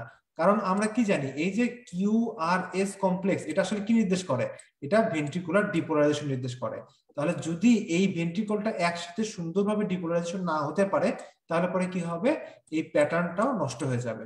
তো চলেন আমরা দেখি যে কোন বান্ডল ব্রাঞ্চ ব্লকে কি ধরনের প্যাটার্ন পাওয়া যায়। তাহলে প্রথমে আমরা যেটা দেখবো সেটা হলো যে এলবিবি, লেফট বান্ডল ব্রাঞ্চ ব্লক। এটা আপনি কেমনে মনে রাখবেন, এটা সংক্ষেপে মনে রাখেন উইলিয়াম, এটা সবাই মনে রাখেন উইলিয়াম। উইলিয়াম, উইলিয়াম কেন, এই যে দেখেন লেফট বান্ডল, লেফটের ভিতরে এল আছে না, উইলিয়ামের ভিতরেও কিন্তু এল আছে। আর এই ডাব্লিউ আর এম এর তৈরি মানে মাঝে যা কি, মাঝে হলো ভি1 এ আপনি পাবেন ডাব্লিউ প্যাটার্ন, ভি1 ভি2 তে পাবেন ডাব্লিউ প্যাটার্ন, আর ভি5 ভি6 এ পাবেন এম প্যাটার্ন। এটা যদি আপনার লেফট বান্ডল ব্রাঞ্চ ব্লক হয়। তো দেখেন ডাব্লিউ প্যাটার্ন কি জিনিস, একটা নরমাল ইসিজি যদি আপনি চিন্তা করেন তাহলে এটা কি কিউ আর এস, এটা তো টি, তাহলে একটা নরমাল যে ইসিজি সেটা তো নিজে একটা ডাব্লিউ প্যাটার্ন, তাই না? এই যে কিউ একটা ডাব্লিউর বাহু, এটা একটা ডাব্লিউর বাহু, তাহলে এটা তো ডাব্লিউ প্যাটার্ন নরমালি হয়েই থাকলো। তাহলে এটার আবার কেমনে আমি লেফট বান্ডল ব্রাঞ্চে নিয়ে আসবো, কিভাবে নিয়ে আসবো আমি একটু পরে দেখাবো। আরেকটা হলো কি এম প্যাটার্ন। এম প্যাটার্ন কি, এই যে একটা উপরে আর ওয়েভ, তার পাশে আরেকটা আর ওয়েভ, এইভাবে যদি দুইটা আর ওয়েভ পাশাপাশি থাকে তখন আমি সেটাকে কি বলবো, আর এস আর প্যাটার্ন কিংবা এম প্যাটার্ন। ঠিক আছে, তাহলে আমার এলবিবি ডায়াগনোসিস করার জন্য আমার কি থাকতে হবে, উইলিয়াম, আমার উইলিয়াম থাকতে হবে। উইলিয়াম মানে কি, ভি1 ভি2 তে ডাব্লিউ, এই জন্য ডাব্লিউ আগে, আর ভি5 ভি6 এ এম, এটাই হলো উইলিয়াম।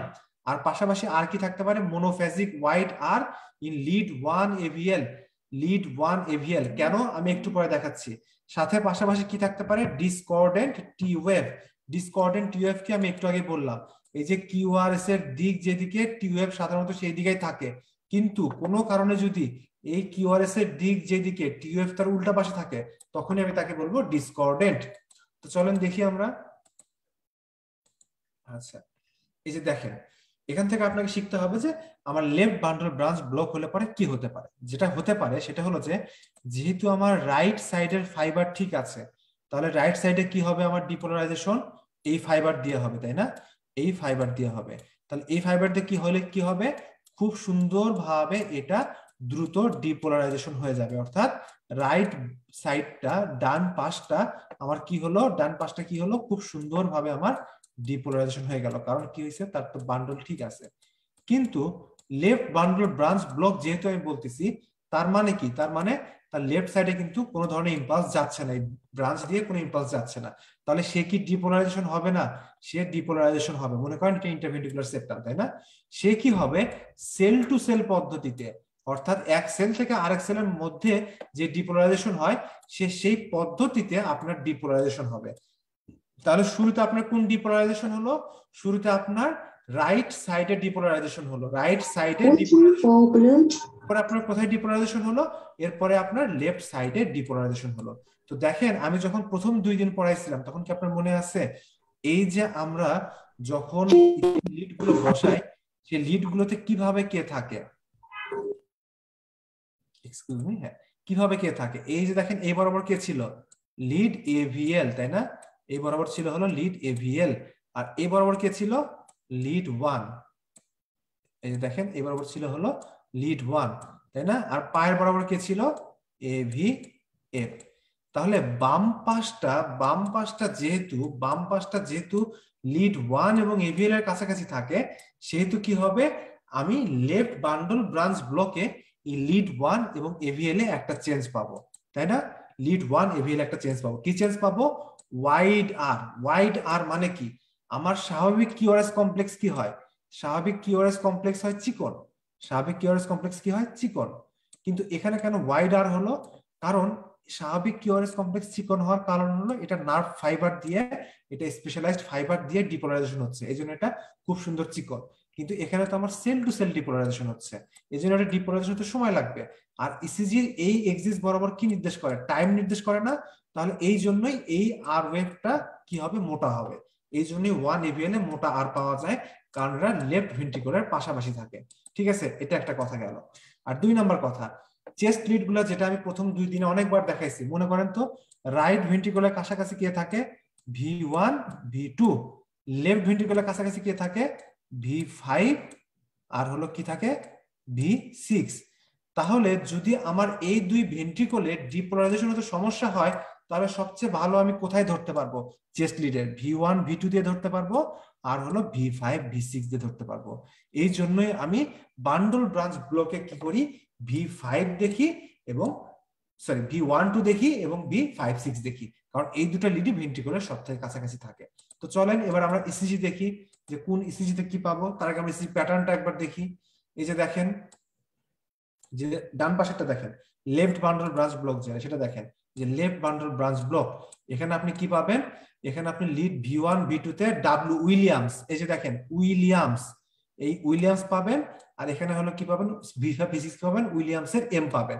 তাহলে এখানে কি পাচ্ছেন, ডাব্লিউ, আর V5 V6 এ কি পাচ্ছেন, এম।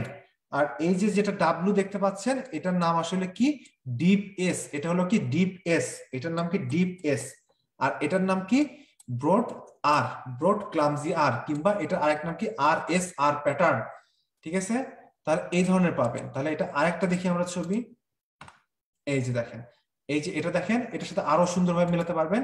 V1 এ আপনি কি পাবেন, V1 এ আপনি পাবেন উইলিয়ামের ডাব্লিউ, আর V56 এ কি পাবেন, এম এর এম। এই যে দেখেন, খেয়াল করেন, এলবিবির ইসিজিটা এইরকম হতে পারে, এইরকম দেখতে হতে পারে, এইরকম দেখতে হতে পারে।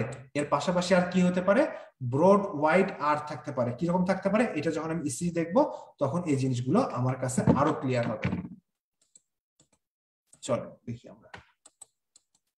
আচ্ছা, এই যে দেখেন, এই ইসিজিতে খেয়াল করে দেখেন, কি বললাম আমি, আমার এলবিবি তে উইলিয়াম, তাই না? উইলিয়ামের আমার কি ডাব্লিউ হলো V1 V2। আমি V1 V2 থেকে ডাব্লিউ পাচ্ছি না, V1 V2 তে ডাব্লিউ পাচ্ছি না। তাহলে আমি এখন কই যাব, আমি এখন যাব হলো V5 V6। যে এখানে উইলিয়ামের এম পাওয়া যায় কিনা। হ্যাঁ, এই যে দেখেন খাঁজ কাটা এম পাওয়া যাচ্ছে V5 V6 এ খাঁজ কাটা এম পাওয়া যাচ্ছে। পাশাপাশি আমি কি বলছিলাম, টিওএফ কি থাকে, ডিসকর্ডেন্ট। এই যে দেখেন কিউআরএস এর উল্টো পাশে টিওএফ দেখছেন, এই যে কিউআরএস এর উল্টো পাশে টিওএফ, কিউআরএস এর উল্টো পাশে টিওএফ অর্থাৎ ডিসকর্ডেন্ট। আচ্ছা, আর পাশাপাশি কি থাকে, এই যে একটু আগে বললাম হার্টের লেফট সাইডে কোন লিড থাকে, এখানে কে থাকে এভিএল, আর এদিকে কে থাকে লিড 1। লিড 1 এবং এভিএল এ কি পাওয়া যাওয়ার কথা, ব্রড আর। কেন ব্রড আর পাবো, কারণ left ventricle cell to cell পদ্ধতিতে ডিপোলারাইজেশন হয়, ফলে তাদের সাইজ অনেক বড় হয়ে যায়। তাহলে এই যে দেখেন 1, এখানে কিন্তু আর ওয়েভ কিন্তু বড়, 3 ঘরের থেকে বড়। এই দেখেন আর ওয়েভ 3 ঘরের থেকে বড়। এভিএল এ আসি দেখি, হ্যাঁ এই যে এভিএল ও দেখেন আর ওয়েভ কিন্তু 3 ঘরের থেকে বড়। পাশাপাশি এখানে দেখেন এই যে ডিসকর্ডেন্ট টি ওয়েভ, এই যে দেখেন ডিসকর্ডেন্ট টি ওয়েভ।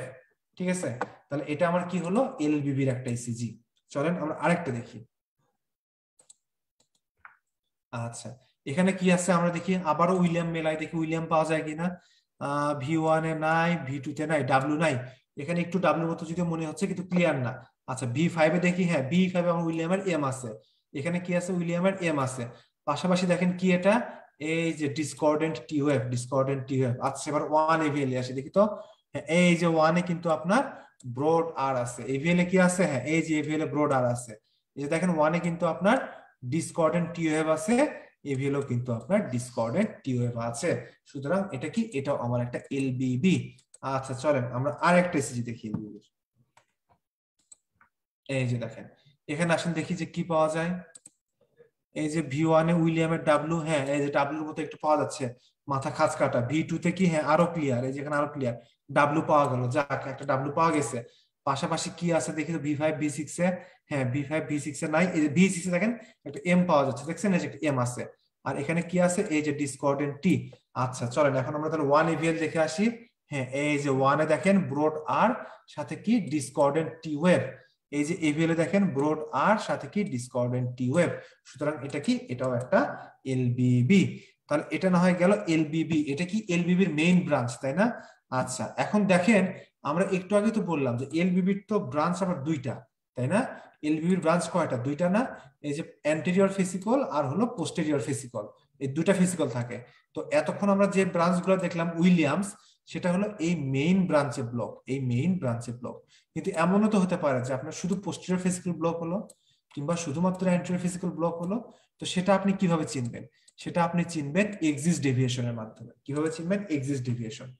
আমি যখন কার্ডিয়াক এক্সিস পড়িয়েছিলাম প্রথম দিনে, তখন আমি বলেছিলাম যে এই জিনিসটা পড়তে আপনার খুব বিরক্ত লাগতেছে, বুঝতে খুব সমস্যা হচ্ছে, কিন্তু এই জিনিসগুলো খুবই গুরুত্বপূর্ণ, কারণ ফিউচারে এটা আপনার অনেক কাজে লাগবে। তো দেখেন এটা সেরকম একটা জায়গা আছে, অনেকগুলো কাজের ভিতরে এটা একটা, যে কিভাবে আমি ফেসিকল ব্লক বের করি। এটা আমি বের করি এক্সিস ডেভিয়েশনের মাধ্যমে। ঠিক আছে, ফার্স্টে কি করতে হবে, প্রথমে কি করতে হবে, যে এক্সিস ডেভিয়েশনের অন্য কোনো কজ আছে কিনা সেটাকে খুঁজে বের করতে হবে। যদি আপনি এক্সিস ডেভিয়েশনের অন্য কোনো কজ খুঁজে না পান, তখন আপনি চিন্তা করবেন যে আচ্ছা আমি যেহেতু অন্য কোনো কজ খুঁজে পাচ্ছি না, তাহলে খুব সম্ভবত আমার পেশেন্টের ফেসিকুলার ব্লক আছে। তো এটার সাথে কিভাবে এক্সিস ডেভিয়েশন রিলেটেড, আমার এই হাতের দিকে তাকান, আমার এটা বাম হাত, ঠিক আছে? এই বাম হাতটা আপনি এইভাবে ধরেন। বাম হাতের তাহলে বুড়া আঙ্গুল কোন দিকে থাকলো, বুড়া আঙ্গুল থাকলো বাম পাশে, আর তর্জনী থাকলো সামনে এবং ডান পাশে, তাই না? এটাই তো স্বাভাবিক, যে তর্জনী সামনের দিকে থাকতেছে আর বুড়া আঙ্গুল পেছনের দিকে থাকতেছে, এবং বুড়া আঙ্গুল কই থাকতেছে, বাম পাশে। তাহলে যদি আপনার অ্যান্টেরিয়র ফেসিকল ব্লক হয়ে যায়, তাহলে আপনার কোনটা খোলা থাকলো, বাম পাশের থাম্ব খোলা থাকলো না? তাহলে অ্যান্টেরিয়র ফেসিকল যদি ব্লক হয়, তাহলে আপনার হবে লেফট এক্সিস ডেভিয়েশন। আর যদি পোস্টেরিয়র ফেসিকল ব্লক হয়, তাহলে আপনার কি হবে, রাইট এক্সিস ডেভিয়েশন। দেখছেন এইভাবে কিন্তু সুন্দরভাবে মনে রাখা যায়, তাহলে কিন্তু আর মুখস্থ করতে হয় না। এটা অনেকে মুখস্থ করে, করতে গিয়ে ভুল করে, তো এই ভুল করার দরকার নাই। আবারও খেয়াল করেন, আপনি আপনার বাম হাতটা আপনার সামনে নেন, তাহলে বাম হাতের তর্জনী থাকলো সামনে, বাম হাতের বুড়ো আঙ্গুল থাকলো পিছনে। আপনি যদি সামনের আঙ্গুলকে ব্লক করেন, তাহলে আপনি অ্যান্টেরিয়র ফেসিকলকে ব্লক করছেন। অ্যান্টেরিয়র ফেসিকলকে ব্লক করার অর্থ আপনার পোস্টেরিয়র ফেসিকল ঠিক আছে, যেটা কিনা লেফট সাইডে। তাহলে কি হবে, আপনার left axis deviation, left axis deviation.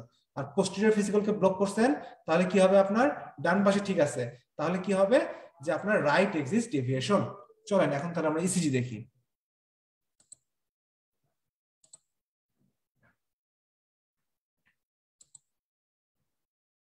আচ্ছা, ও আচ্ছা, যেটা বললাম যে আমাকে কি করতে হবে, প্রথমে এক্সিস্ট ডেভিয়েশনের অন্যান্য কজ আলাদা করতে হবে, বাদ দিতে হবে যে এগুলো কারণে আমার এক্সিস্ট ডেভিয়েশন হয়নি। তো তো কি কি কজ আছে, যে রাইট ভেন্ট্রিকুলার হাইপারট্রফি হতে পারে, অ্যান্টেরোল্যাটারাল এমআই হতে পারে, এগুলোতে আমার কি হতে পারে, রাইট এক্সিস্ট ডেভিয়েশন। আপনি দেখলেন যে পেশেন্টের রাইট ভেন্ট্রিকুলার হাইপারট্রফিও নাই এবং অ্যান্টেরোল্যাটারাল এমআইও নাই, তাহলে কি হবে আপনার, তখন চিন্তা করতে হবে যে আপনার ফ্যাসিকুলার ব্লক আছে কিনা। আচ্ছা, আরেকটা কি, left axis deviation. Left axis ডেভিয়েশনের ক্ষেত্রে আপনাকে কি চিন্তা করতে হবে, যে এর ইনফিরিয়র এমআই বা লেফট ভেন্ট্রিকুলার হাইপারট্রফি আছে কিনা। যদি এগুলো বাদ দিতে পারেন তাহলে আপনার কি হবে, তখন আপনি কি নিয়ে কাজ করবেন, তখন আপনি কাজ করবেন তখন আপনি কাজ করবেন ফ্যাসিকুলার ব্লক নিয়ে। তাহলে চলেন দেখি এখন যে লেফট অ্যান্টেরিয়র ফ্যাসিকুলার ব্লক। তাহলে যদি আমি এই ছবির সাথে আমার হাতের সাথে আবারও মিলাই, তাহলে দেখা যাক হাতের সাথে মিলাই আমি কি পাই। আমি বলতেছি অ্যান্টেরিয়র ফেসিকুলার ব্লক, তাহলে অ্যান্টেরিয়র ফেসিকুলার ব্লক করছি, তাহলে কি পোস্টেরিয়রটা ঠিক আছে, তাহলে আমি কি পাবো, লেফট এক্সিস ডেভিয়েশন, তাই না। তাহলে দেখি যে লেফট এক্সিস ডেভিয়েশন পাওয়া যায় কিনা। আপনারা যদি এক্সিস এর ক্লাসটা ভালো মতো করে থাকেন তাহলে খুব ভালো মতো মাথায় থাকার কথা। এই যে এটা হলো কি আমার লিড 1, তাই না, এদিক দিয়ে কি গেছে আমার এভিএল, এখানে কি আসছে আমার লিড 2, আর পায় হলো কি এভিএফ, তাই না। তাহলে যেহেতু আমি বলতেছি যে অ্যান্টেরিয়র ফেসিকুলার ব্লক, তাহলে কি পাবো, লেফট এক্সিস ডেভিয়েশন। তাহলে লেফট এক্সিস ডেভিয়েশন হলে আমার এক্সিসটা কি হবে, লেফট সাইডে সরে আসবে, তাই না। এই যে দেখেন লেফট সাইডে সরে আসবে, তাহলে লেফট হলো যদি সরে আসে, এই যে এল লেফট সাইডে সরে আসে, তাহলে কি হবে, আমার লিড 2 থেকে দূরে সরে গেল না। লিড 2 থেকে দূরে সরে গেলে কি হবে, লিড 2 তে আমি নেগেটিভ ডিফ্লেকশন পাবো, লিড 1 এবং এভিএল এ পজিটিভ পাবো। এই যে দেখেন লিড 1 এ পজিটিভ কিউআরএস, লিড 2 তে কিন্তু নেগেটিভ, অর্থাৎ আর ওয়েভটা ছোট, এস ওয়েভ অনেক বড়, আর ওয়েভটা ছোট, এস ওয়েভ অনেক বড়, তার মানে নেগেটিভ ডিফ্লেকশন। পাশাপাশি এভিএল এ কি আর ওয়েভ বড়, এস ওয়েভ নাই, মানে এখানেও পজিটিভ, অর্থাৎ 1 এও পজিটিভ, এভিএল ও পজিটিভ, আর 2 তে কি হচ্ছে নেগেটিভ। তার মানে এটা কি, এটা একটা লেফট এক্সিস ডেভিয়েশন। যদি আপনি লেফট এক্সিস ডেভিয়েশন অন্য সব কারণ বাদ দিতে পারেন তাহলে এটা অবশ্যই কি হবে, একটা ফ্যাসিকুলার ব্লক, লেফট অ্যান্টেরিয়র ফ্যাসিকুলার ব্লক। তাহলে চলেন পরের সিরিজ দেখি আমরা, লেফট পোস্টেরিয়র ফেসিকুলার ব্লক কি হবে। তাহলে আবার এই আঙ্গুলের দিকে তাকান, আমি পোস্টেরিয়রলি ব্লক করছি, তাহলে অ্যান্টেরিয়রটা ভালো আছে, অ্যান্টেরিয়র কোন দিকে আছে, ডান দিকে, তাহলে কি পাবো, রাইট এক্সিস ডেভিয়েশন। চলেন তাহলে একই নিয়ম মেনে দেখি যে রাইট এক্সিস ডেভিয়েশন পাওয়া যায় কিনা। এই যে এটা কি আমার এভিএল, এটা কি আমার লিড 1, তাই না, এভিএল এটা লিড 1, এখানে কি থাকে লিড 2, তাই না, আর এই বরাবর থাকবে হলো আমার এভিএফ। তাহলে আমি এটাকে কি বলতেছি, রাইট এক্সিস ডেভিয়েশন। তাহলে আমার এক্সিসটা কি হবে, কোন দিক চলে আসবে, আমার এক্সিস এই দিক বরাবর চলে আসবে, রাইট সাইডে চলে আসবে। তাহলে কি হলো, আমার 1 থেকে দূরে সরে আসলো, তাহলে 1 হবে নেগেটিভ, 2 হবে পজিটিভ, এভিএফ হবে পজিটিভ। তাহলে 1 এ দেখি আমি, 1 এ আর ওয়েভ কিন্তু এস ওয়েভের থেকে ছোট, তার মানে 1 কি, 1 নেগেটিভ, আর 2 তে কি আর ওয়েভ এস ওয়েভের থেকে বড়, তাহলে 2 হলো পজিটিভ। আর এভিএফ এ দেখি, এভিএফ এ আর ওয়েভ এস ওয়েভের থেকে বড়, তাহলে এভিএফ কি, এভিএফ পজিটিভ। তাহলে এক্ষেত্রেও যদি আপনি অন্যান্য সব কিছু বাদ দিতে পারেন এক্সিস ডেভিয়েশনের কজ, তাহলেও এটা আপনার কি লেফট পোস্টেরিয়র ফ্যাসিকুলার ব্লক। তাহলে চলেন পরেরটাতে আমরা যাই, যে বাকি কি থাকলো, right bundle branch block. Right bundle branch ব্লকে কি রাখবেন, ম্যারো প্যাটার্ন, এখানে মনে রাখবেন হলো marrow pattern, M W, M মানে কি আর এস আর প্যাটার্ন, আর B5 B6 এ কি পাবেন, ডাব্লু প্যাটার্ন। যথারীতি আবার একই কথা, যে ডাব্লু তো নরমালি থাকে, তো এই ক্ষেত্রে ডাব্লু মানে কি, এই ক্ষেত্রে ডাব্লু মানে আসলে এসটা ডিপ থাকবে, অর্থাৎ এক্ষেত্রেও কিউ আর থাকতেছে কিন্তু এস ওয়েভটা স্বাভাবিকের থেকে অনেক গভীর, এই জন্যই এর নাম হলো ডাব্লু প্যাটার্ন। ঠিক আছে, তাহলে রাইট বান্ডল ব্রাঞ্চ ব্লকে আমরা কি পাই, ম্যারো। এই ম্যারো কিভাবে মনে রাখবেন, যে রাইটে যেহেতু আর আছে, ম্যারোতেও আর আছে, তাহলে এখানে কি ম্যারো। আবারও একই নিয়ম, B1 B2 তে এম, আর এটা হলো কি B5 B6 এ ডাব্লু, আর ওখানে কি ছিল উইলিয়াম, তাই না, লেফট বান্ডলে কি ছিল উইলিয়াম, অর্থাৎ B1 B2 তে W R B5 B6 A M. এটা হলো শর্টকাট, এটা করবেন তাহলে ইনশাআল্লাহ আর ভুল হবে না। আচ্ছা চলেন তাহলে এখন আমরা কি করব, ইসিজি দেখি।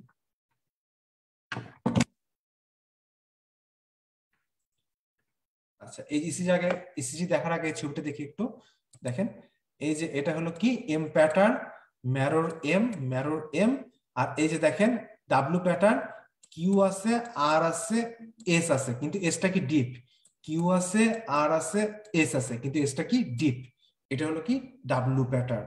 ঠিক আছে, আচ্ছা চলেন তাহলে এখন আমরা ইসিজি দেখি, ইসিজিতে কি পাবো।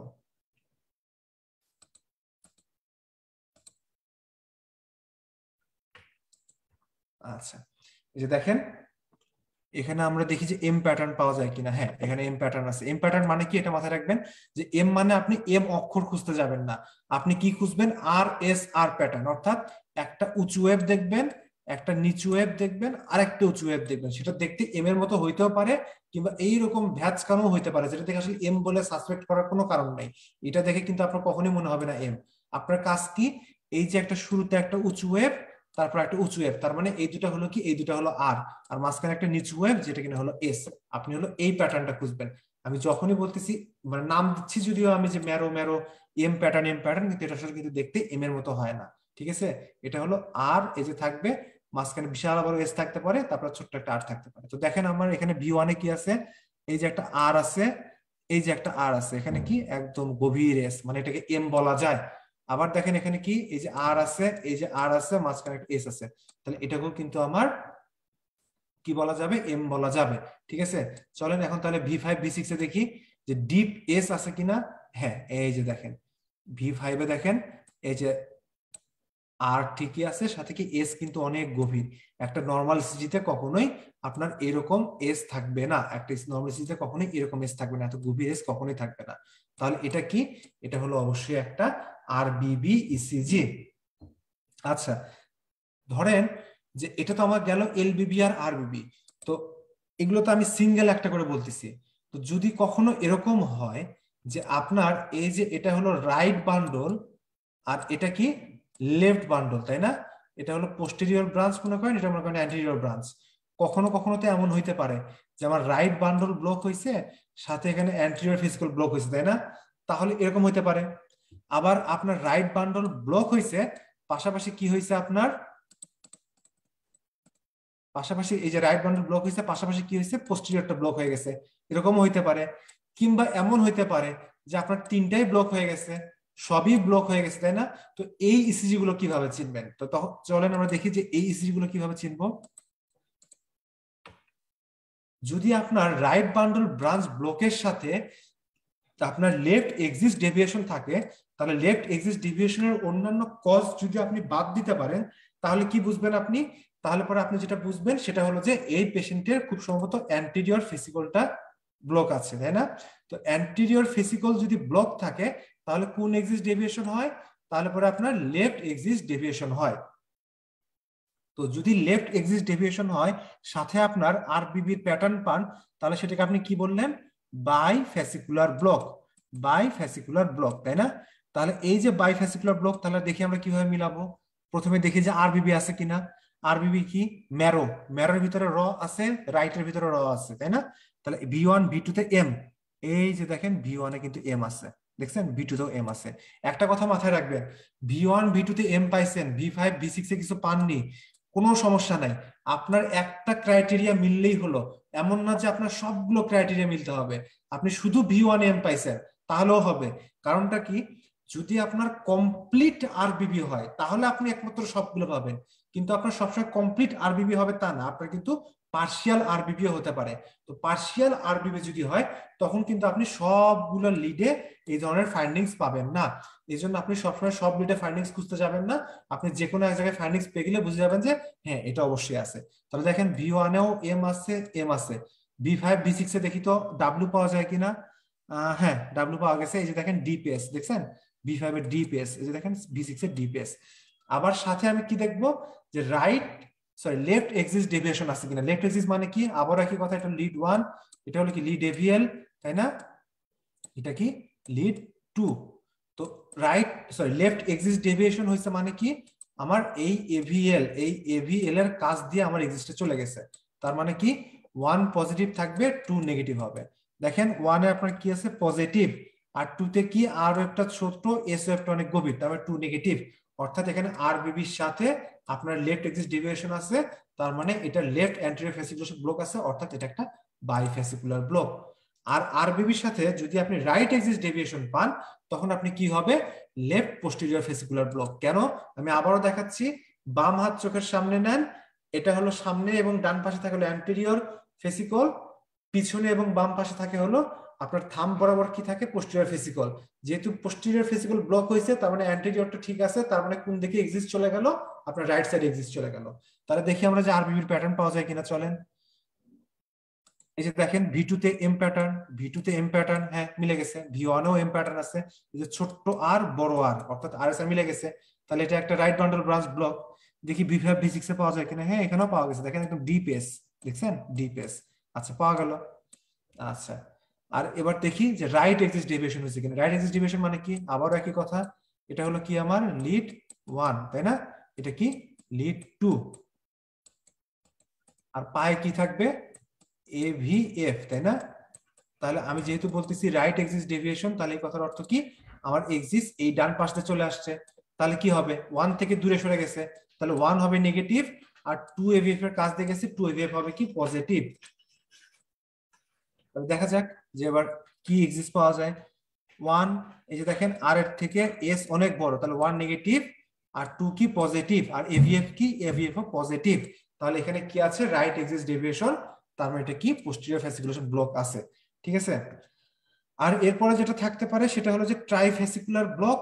এটা আসলে আমার মনে হয় না যে দরকার আছে, আমি বলতেছি শুনতে বিরক্ত লাগবে, শোনার দরকার নেই, এটা অনেক কঠিন জিনিস, আপনাদের লেভেলে কোনো দরকার নেই। এই জিনিসগুলো আসলে কার্ডিওলজিস্টের কাজ, সব কাজ যদি আমরা করি তাহলে কার্ডিওলজিস্ট কি করবে, তাই না? আপনাদের মানে প্রাইভেট প্র্যাকটিসের জন্য আসলে মানে এটা দরকার নেই, লাইফের জন্য দরকার নেই, শুধু আমি দেখাই দেই। দেখেন এই পেশেন্টের আরবিবির সাথে রাইট এক্সিস ডেভিয়েশন আছে। তো আরবিবি বলার জন্য আমি কি বলছিলাম, যে আমি বলছিলাম যে ম্যারো, তাই না? ম্যারো, দেখেন V1 এ কিন্তু আপনার এম নাই, V2 তে এম নাই, দেখছেন? এই যে আমি বলছিলাম যে সবসময় আপনি সবকিছু পাবেন না, V1 V2 তে এম নাই। তো ম্যারো W, V5 V6 এ কিন্তু ডাব্লিউ নাই, দেখছেন? কিন্তু কি আছে, এই যে ডিপিএস, যেহেতু ডিপিএস মানে এটা আসলে ডাব্লিউ। কারণ কি, আমি কি বললাম এতক্ষণ ধরে, নর্মাল কিউআরএস কমপ্লেক্স সে নিজে একটা ডাব্লিউ, কিন্তু এই নর্মাল কিউআরএস কমপ্লেক্সের এসটা যখন বড় হয়ে যায় তখন সেটা হলো আমার আরবিবির জন্য স্পেসিফিক। তো এই যে দেখেন ডিপ এস V5 এর ডিপ এক্স, V6 এও ডিপ এস, তার মানে এটা কি আরবিবি। আর সাথে দেখি রাইট এক্সিস ডেভিয়েশন আছে কিনা, হ্যাঁ রাইট এক্সিস মানে কি, এই যে 1, এটা হলো এভিএল, এটা হলো 1, এটা হলো 2, রাইট মানে এক্সিস আমার এই দিকে চলে আসছে, তাহলে কি হবে, 1 নেগেটিভ হবে, 2 পজিটিভ হবে। তো দেখেন এই যে 2 পজিটিভ 1 নেগেটিভ, পাশাপাশি কি এভিএফ ও পজিটিভ, অর্থাৎ এটা রাইট এক্সিস ডেভিয়েশন।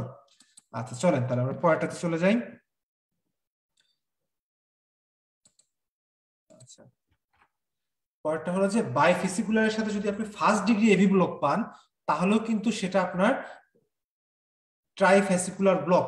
অর্থাৎ এই যে এতক্ষণ ধরে আমি যে আরবিবির সাথে আরএডি আর এলএডি দেখাচ্ছি, এটা হলো কি আমার বাইফেসিকুলার ব্লক, তাই না? এখন আমি দেখাবো ট্রাইফেসিকুলার ব্লক, অর্থাৎ তিনটাতেই আপনার ব্লক হয়ে গেছে।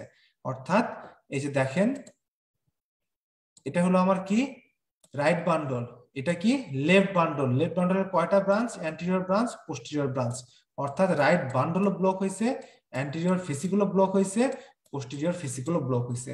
তো চলেন দেখি যে এখানে কি পাওয়া যায়। এই যে দেখেন V1 V2, এখানে আপনি কি পাইছেন, এখানে আপনি যেটা পাচ্ছেন সেটার নাম হলো এম প্যাটার্ন, অর্থাৎ ম্যারোর এম, অর্থাৎ রাইট বান্ডল ব্রাঞ্চ ব্লক। সাথে এখানে কি আছে, V5 V6 কি আছে এখানে, দেখা যাক, হ্যাঁ V5 V6 কি পাচ্ছেন, ডিপ এস। তাহলে কি হলো, একদম right bundle branch block confirm. তাহলে আমি লেফট বান্ডল ব্রাঞ্চ ব্লক কই পাইলাম, ওই যে আমি শুরুতে বলছিলাম না যে লেফট বান্ডল ব্রাঞ্চ ব্লকে 1 এবং ইভিএল এ ওয়াইড আর থাকতে পারে, পাশাপাশি ডিসকর্ডেন্ট টি থাকতে পারে। দেখেন এই যে এখানে আরওএফটা কিন্তু মোনোফেজিক এবং ওয়াইড, এই যে দেখেন আরওএফটা মোনোফেজিক এবং ওয়াইড, পাশাপাশি কি এই যে দেখেন ডিসকর্ডেন্ট, অর্থাৎ নিচের দিকে কিউআরএস এর দিকে নিচের দিকে, এই যে ডিসকর্ডেন্ট কিউআরএস এর দিকে নিচের দিকে। তাহলে এটা কি, এটাও কিন্তু আপনার একটা এলবিবি। তাহলে আপনি চেস্ট লিডে কি পাইলেন, চেস্ট লিডে পাইলেন হলো আরবিবি, ঠিক আছে। আর এই 1 এভিএল লিডে কি পাইলেন, এলবিবি। তার মানে এটা কি, এটা একটা ট্রাইফেসিকুলার ব্লক, লেফট বান্ডলের 2টা এবং রাইট বান্ডলের 2টা, এটা হলো কি সবই গেছে। আচ্ছা এটা লাগবে না। আচ্ছা তাহলে এই গেল হলো আমাদের বান্ডল ব্রাঞ্চ ব্লক। তাহলে দেখেন হার্ট ব্লকের মোটামুটি ইম্পর্টেন্ট দুইটা জিনিস, আমরা হার্টে যত ধরনের ব্লক আছে তার ভিতরে দুটো ইম্পর্টেন্ট জিনিস হলো এভি ব্লক এবং বান্ডল ব্রাঞ্চ ব্লক। এই দুটো বুঝতে আমাদের সবথেকে বেশি সমস্যা হয়, তো আমি চেষ্টা করেছি যে এই দুটোর কনসেপ্ট ক্লিয়ার করে দেওয়ার। ইনশাআল্লাহ এটার পরে আপনাদের আর কোনো কনসেপ্টের সমস্যা থাকার কথা না। এরপরে যখন আপনি বারবার এটাকে প্র্যাকটিস করবেন, বারবার রিভিশন করবেন, তখন দেখবেন যে জিনিসগুলো আপনার জন্য আরো সহজ হয়ে গেছে ইনশাল্লাহ। আর আপনি যখনই বই পড়েন আপনার বুঝতে সমস্যা হবে না। ঠিক আছে, তাহলে এখন দুটো মজার জিনিস দেখবো। একটা নাম হলো WPW সিনড্রোম। এটা আমাদের মানে লাইফে কাজে লাগে। আসলে আমি চেষ্টা করেছি এই একটা ওয়ার্কশপে আসলে মানে সবকিছু কভার করা সম্ভব না। একটা ইসিজি অনেক মানে সমুদ্রের মতো। আমি চেষ্টা করেছি যে আসলে সমুদ্র যদি না বলি, অন্তত পক্ষে একটা লেকের সমান, বড় লেকের সমান। আমি চেষ্টা করেছি যে আপনাদেরকে এই 3 দিনে যেন অন্তত সাঁতার কাটাটা শেখানো যায়, যেন এই লেকে আপনারা নিজেরা সাঁতার কেটে আসতে পারেন। একটা ইসিজি নিয়ে আসলে অনেকগুলো বই আছে, অসংখ্য বই আছে, এবং এক একটা বই কিন্তু অনেক বড় বড়, অনেক মোটা মোটা। এবং এগুলো যদি বাদও দিই, আমি যদি আব্দুল্লাহ স্যারের বইটাও বলি, সেটাও কিন্তু পড়তে যথেষ্ট কষ্ট হয়। তো আমি চেষ্টা করেছি যে এই 3 দিনে আপনাদের ইসিজির এমন একটা কনসেপ্ট তৈরি করে দেওয়ার, যেন আপনাদের বুঝতে কোনো সমস্যা না থাকে, কোনো মানে ঝামেলা না হয়। যে বই আপনি পড়েন আপনি যেন বইয়ের ভাষাটা বুঝতে পারেন। কারণ অনেক সময় যেটা হয়, যেটা করে, যে বই দেখে ইসিজির প্যাটার্ন মুখস্থ করতে যায় সরাসরি, ছেলে পেলে সবসময় সরাসরি প্যাটার্ন মুখস্থ করতে যায়, কিন্তু ভিতরের লেখাটা পড়ে না। কেন লেখাটা পড়তেছে না? কারণ ভিতরের লেখাটা অনেক বেশি জটিল লাগতেছে, যে ওই কথাগুলো বুঝতে পারতেছে না। তো এই জিনিসটা কেন হয়? এই জিনিসটা এই কারণেই হয় যে ইসিজির বেসিক মেকানিজম সম্বন্ধে ক্লিয়ার কাট ধারণা থাকে না। দেখবেন প্রত্যেকটা বইয়ের প্রথম 100-150 পেজ, একটা বালথাজার একটা পছন্দের বই আমার, সেখানে প্রথম 100 পেজ শুধুমাত্র আপনার বেসিক কনসেপ্ট অফ ইসিজি নিয়ে লেখা। আপনি আব্দুল্লাহ স্যারের বই খুলবেন, যেই 100 পৃষ্ঠা লেখা আছে প্র্যাকটিস সেশন বাদ দিলে, সেই 100 পৃষ্ঠার প্রথম 50 পেজ বা প্রথম 40 পেজ শুধুমাত্র আপনার বেসিক কনসেপ্ট দিয়ে লেখা। তো আমরা কি করি, এই বেসিক কনসেপ্ট বাদ দিয়ে সরাসরি ইসিজি প্যাটার্ন মুখস্থ করতে যাই। প্যাটার্ন মুখস্থ করতে গিয়ে কি হয়, প্যাটার্ন আর মনে থাকে না। ইসিজি কি? ইসিজি একটা হিজিবিজি লাইন, হিজিবিজি হিজিবিজি হিজিবিজি। তো যেই হিজিবিজি লাইনের অরিজিন আপনি জানেন না, সেই হিজিবিজিকে আপনি কখনো মুখস্থ করতে পারবেন না। এক এমআই এরই কমপক্ষে 50 থেকে 100টা প্যাটার্ন আছে। এক রাইট বান্ডল ব্রাঞ্চ ব্লক, সেটারই আপনার কমপক্ষে 10টা প্যাটার্ন আছে। আপনি কয়টা মুখস্থ করবেন? যদি আপনি ব্যাখ্যা না জানেন, তাহলে সেই প্যাটার্ন আপনার মনে থাকবে না। আর ব্যাখ্যা, সেই প্যাটার্ন যদি মনে না থাকে, তাহলে আসলে সেই ইসিজি শিখে কোনো লাভ নেই। তো যাই হোক, আমরা আমাদের ওয়ার্কশপের প্রায় শেষ পর্যায়ে চলে আসছি। তো শেষ পর্যায়ে এসে দুটো মজার জিনিস দেখাই। একটা দেখাবো, সেটা হলো যে WPW সিনড্রোম। এটা আমরা প্রায় নাম শুনি, তাই না? যে WPW সিনড্রোম, WPW সিনড্রোম। তো WPW সিনড্রোমটা আসলে কি? দেখেন, WPW সিনড্রোম কিছুই না। এসএ নট থেকে এবি নটে আমার স্বাভাবিক এইভাবে ইম্পালস যাওয়ার কথা ছিল, কিন্তু WPW তে কি হয়, তার অ্যাক্সেসরি পাথ হয়ে থাকে। সেটা ডান পাশ দিয়েও থাকতে পারে, বাম পাশ দিয়েও থাকতে পারে। যদি বাম পাশ দিয়ে যায়, যদি বাম পাশ দিয়ে যায় তাহলে তাকে আমরা বলি টাইপ এ। আর যদি ডান পাশ দিয়ে যায় তাকে আমরা বলি টাইপ বি। ঠিক আছে, তাহলে কি হয়, এই আপনার অ্যাক্সেসরি পাথ হয়ে থাকে। এই অ্যাক্সেসরি পাথ হয়ে থাকলে পরে যে ইসি তৈরি হয়, তার নামই হলো WPW সিনড্রোম, ইসিজি। তাহলে WPW সিনড্রোম কি? হার্টের অ্যাক্সেসরি পাথ হয়ে থাকবে। তো দেখেন, অ্যাক্সেসরি পাথ হয়ে থাকলে কি হবে? পিআর ইন্টারভ্যাল শর্ট হবে। কেন পিআর ইন্টারভ্যাল শর্ট হবে? আমার পিআর ইন্টারভ্যাল মানে কি? এই এভি নডের ভিতর দিয়ে প্রবাহিত হওয়ার সময় যতটুকু সময় লাগবে সেটা না। তো আমি যদি এভি নডকে বাইপাস করি, আমার তো স্বাভাবিকভাবে সময় কম লাগবে। এই জন্য আমার কি হবে, পিআর ইন্টারভ্যালটা শর্ট হবে। আর পাশাপাশি কি হবে, ডেল্টা ওয়েভ। ডেল্টা ওয়েভ কি জিনিস? দেখেন, নর্মালি কি হচ্ছিল, আমার ইম্পালসটা এসএ নট থেকে এবি নটে এসে আমার এই যে রাইট বান্ডল লেফট বান্ডল দিয়ে একটা সিনক্রোনাইজড পদ্ধতিতে আমার পুরা ভেন্ট্রিকল ডিপোলারাইজেশন হচ্ছিল। এবার আমি কি করছি, একটা অ্যাক্সেসরি পাথ হয়ে দিছি। তো এই অ্যাক্সেসরি পাথ হয়ে দিলে যেটা হবে, এই যে সুন্দর একটা সিনক্রোনাইজেশন ছিল কিউ আর এস, এই সুন্দর সিনক্রোনাইজেশনটা নষ্ট হয়ে যাবে। সিনক্রোনাইজেশন নষ্ট হলে কি হবে, দেখা গেল এই যেরকম বাঁকা হয়ে গেছে, বাঁকা হয়ে উঠে তারপরে যে কিউআরএস করছে। তো এই যে আপনার আর ওয়েভটা ওঠার সময় বাঁকা হয়ে গেল, সিনক্রোনাইজেশন নষ্ট হয়ে গেল, এটাকে আমি বলবো ডেল্টা ওয়েভ। চলো একটা ইসিজি দেখি তাহলে আমরা। এই যে দেখেন, এটা একটা ইসিজি। ঠিক আছে, এটাতে আপনার প্রথমে কি চিনতে হবে, ডেল্টা ওয়েভ। তাহলে ডেল্টা ওয়েভ কি? ওই যে বললাম ভেন্ট্রিকুলার সিনক্রোনাইজেশন নষ্ট হয়ে গেছে, এই জন্য দেখেন এই যে বাঁকা হয়ে উঠে গেছে, দেখছেন? বাঁকা হয়ে আরো একটু উঠে গেছে, অর্থাৎ ভেন্ট্রিকুলার ডিপোলারাইজেশন আর সিনক্রোনাইজড ভাবে হচ্ছে না, এটার সিনক্রোনাইজেশন নষ্ট হয়ে গেছে। দেখছেন, এই বাঁকা হয়ে যাওয়া, স্লারিং হয়ে যাওয়া জায়গাটার নামই হলো যে আপনার ডেল্টা ওয়েভ। আর পাশাপাশি কি বললাম আমি, পিআর ইন্টারভ্যাল খুব শর্ট। দেখেন, এর পিআর মানে পিওএফটা খুঁজে পাওয়া যাচ্ছে না, অর্থাৎ পিওএফটা প্রায় ভিতরে ঢুকে গেছে। পিওএফটা কি হয়েছে, প্রায় ভিতরে ঢুকে গেছে। তো এই পিওএফ পিআর ইন্টারভ্যাল শর্ট, এর থেকে ইম্পর্টেন্ট হলো আপনার এই ডেল্টা ওয়েভ। ডেল্টা ওয়েভ হলো কি, প্যাথোলজি। যদি আপনি ডেল্টা ওয়েভ কখনো পেয়ে যান, তাহলে আপনি শিওর থাকবেন যে এটা একটা WPW সিনড্রোমের ইসিজি। আচ্ছা, এটা গেল। আর অনেক সময় কি হয়, এই একই জিনিস কিন্তু এই অ্যাক্সেসরি পাথওয়েটা ভিন্ন ভাবে যায়। তখন এই ডেল্টা ওয়েভ আর থাকে না, শর্ট পিয়ার ইন্টারভ্যাল থাকে কিন্তু এই ডেল্টা ওয়েভ থাকে না, তখন তার একটা নাম ভিন্ন হয়ে যায়। তখন কি হয়, তার নাম ভিন্ন হয়, তখন তার কি নাম হয়, এলজিএল সিনড্রোম। আপনারা যারা পোস্ট গ্রাজুয়েশন প্রিপারেশন নিয়েছেন তারা ফার্স্ট হার্ট সাউন্ডের কজে, মানে ফার্স্ট হার্ট সাউন্ড লাউড হয়, ঠিক আছে, এর কজের ভিতরে আপনারা কিন্তু এলজিএল সিনড্রোম পাইছেন, এটাই হলো সেই এলজিএল সিনড্রোম। আচ্ছা গেল। আর লাস্ট আমাদের একটা ইসিজি দেখবো আমরা, সেটা হলো অ্যাকিউট পেরিকার্ডাইটিস। এই ইসিজিটা চেনা আমাদের জন্য জরুরি। কেন জরুরি? কারণ এটা আপনার হার্টের ইনফ্লামেশন গুলোর ভিতরে এটা একটা কমন, অ্যাকিউট পেরিকার্ডাইটিস অনেক সময় পাওয়া যায়, ঠিক আছে। তো এই জন্য এই ইসিজিটা চেনা দরকার। এই ইসিজিতে কি পাওয়া যাবে, এটা হলো এসটি এলিভেশন পাওয়া যায়, মোটামুটি সবগুলো লিডেই পাওয়া যায়, এবং সেটা স্যাডল শেপ হয়। স্যাডল শেপ মানে কি, ঘোড়ার পিঠে স্যাডলের বসালে কিরকম হয়, এরকম হয় না? তো ঘোড়ার পিঠে যে আমরা বসাই স্যাডেলটা, তো এই জন্যই এর নাম হলো কি স্যাডল শেপ, অর্থাৎ এসটি এলিভেশন থাকে, টিওএফ উপর দিকে থাকে কিন্তু এরকম মাঝখানে একটু ভাঁজ হয়ে থাকে, এই জন্য এটাকে বলা হয় স্যাডল শেপ। চলুন দেখি আমরা যে ইসিজি কেমন হবে। এই যে দেখেন, দেখছেন এই যে এসটি এলিভেশন হয়েছে, মাঝখানে কিন্তু একটু ভাঁজ হয়ে আছে, মাঝখানে কিন্তু একটু ভাঁজ হয়ে আছে, এটা নাম হলো স্যাডল, ঘোড়ার স্যাডলের মতো, এই জন্য এটার নাম কি স্যাডল শেপড ইসিজি। এবং এটা কি হয়, মোটামুটি সবগুলো লিডে পাওয়া যায়, সবগুলো লিডে পাওয়া না গেলেও 1 এভিএল 3 ভি1 ভি2 ভি5 ভি6 এগুলোতে খুব ক্লিয়ার পাওয়া যায়, ঠিক আছে। তাহলে এই স্যাডল শেপ যদি আপনি দেখেন এবং পেশেন্টের জ্বরের কথা বলে, বুক ব্যথার কথা বলে, তাহলে কিন্তু আপনাকে বুঝতে হবে পেশেন্টের অ্যাকিউট পেরিকার্ডাইটিস। সুতরাং এই ইসিজিটাও আপনাকে চিনতে হবে। তো যাই হোক, আমাদের ইসিজি ওয়ার্কশপের আজকে এখানেই সমাপ্তি। আজকে ছিল 3 নাম্বার দিন এবং এটাই শেষ দিন। আপনাদের কেমন লেগেছে জানাবেন। যদি কোনো আপনাদের কোনো মতামত থাকে যে কোনো কিছু ভালো করা যেত, আরো কোনো কিছু সহজ করা যেত, সেটাও আমাদেরকে জানাবেন। আমরা চেষ্টা করব যদি ভবিষ্যতে কখনো এরকম আয়োজন করা যায় সেটাকে আরো সুন্দর করার। আর নিউরন মেডিকেল একাডেমির পক্ষ থেকে আবারও সবাইকে শুভেচ্ছা, এবং আপনাদেরকে আবারও জানাচ্ছি যে আমাদের এই ওয়ার্কশপটা কিন্তু হয়েছে আমাদের দুটো ব্যাচের পক্ষ থেকে। একটা হলো যে রেসিডেন্সি ইন্টেন্সিভ কেয়ার ব্যাচ এবং আরেকটা হলো foundation batch for FCPS part 1 diploma and residency. তো যাই হোক, সবাইকে ধন্যবাদ এবং এই ইসিজি ওয়ার্কশপের এখানেই সমাপ্তি। হয়তো দেখা হবে আবার অন্য কোনো ক্লাসে। ততক্ষণ পর্যন্ত বিদায় সবাইকে। আসসালামু আলাইকুম।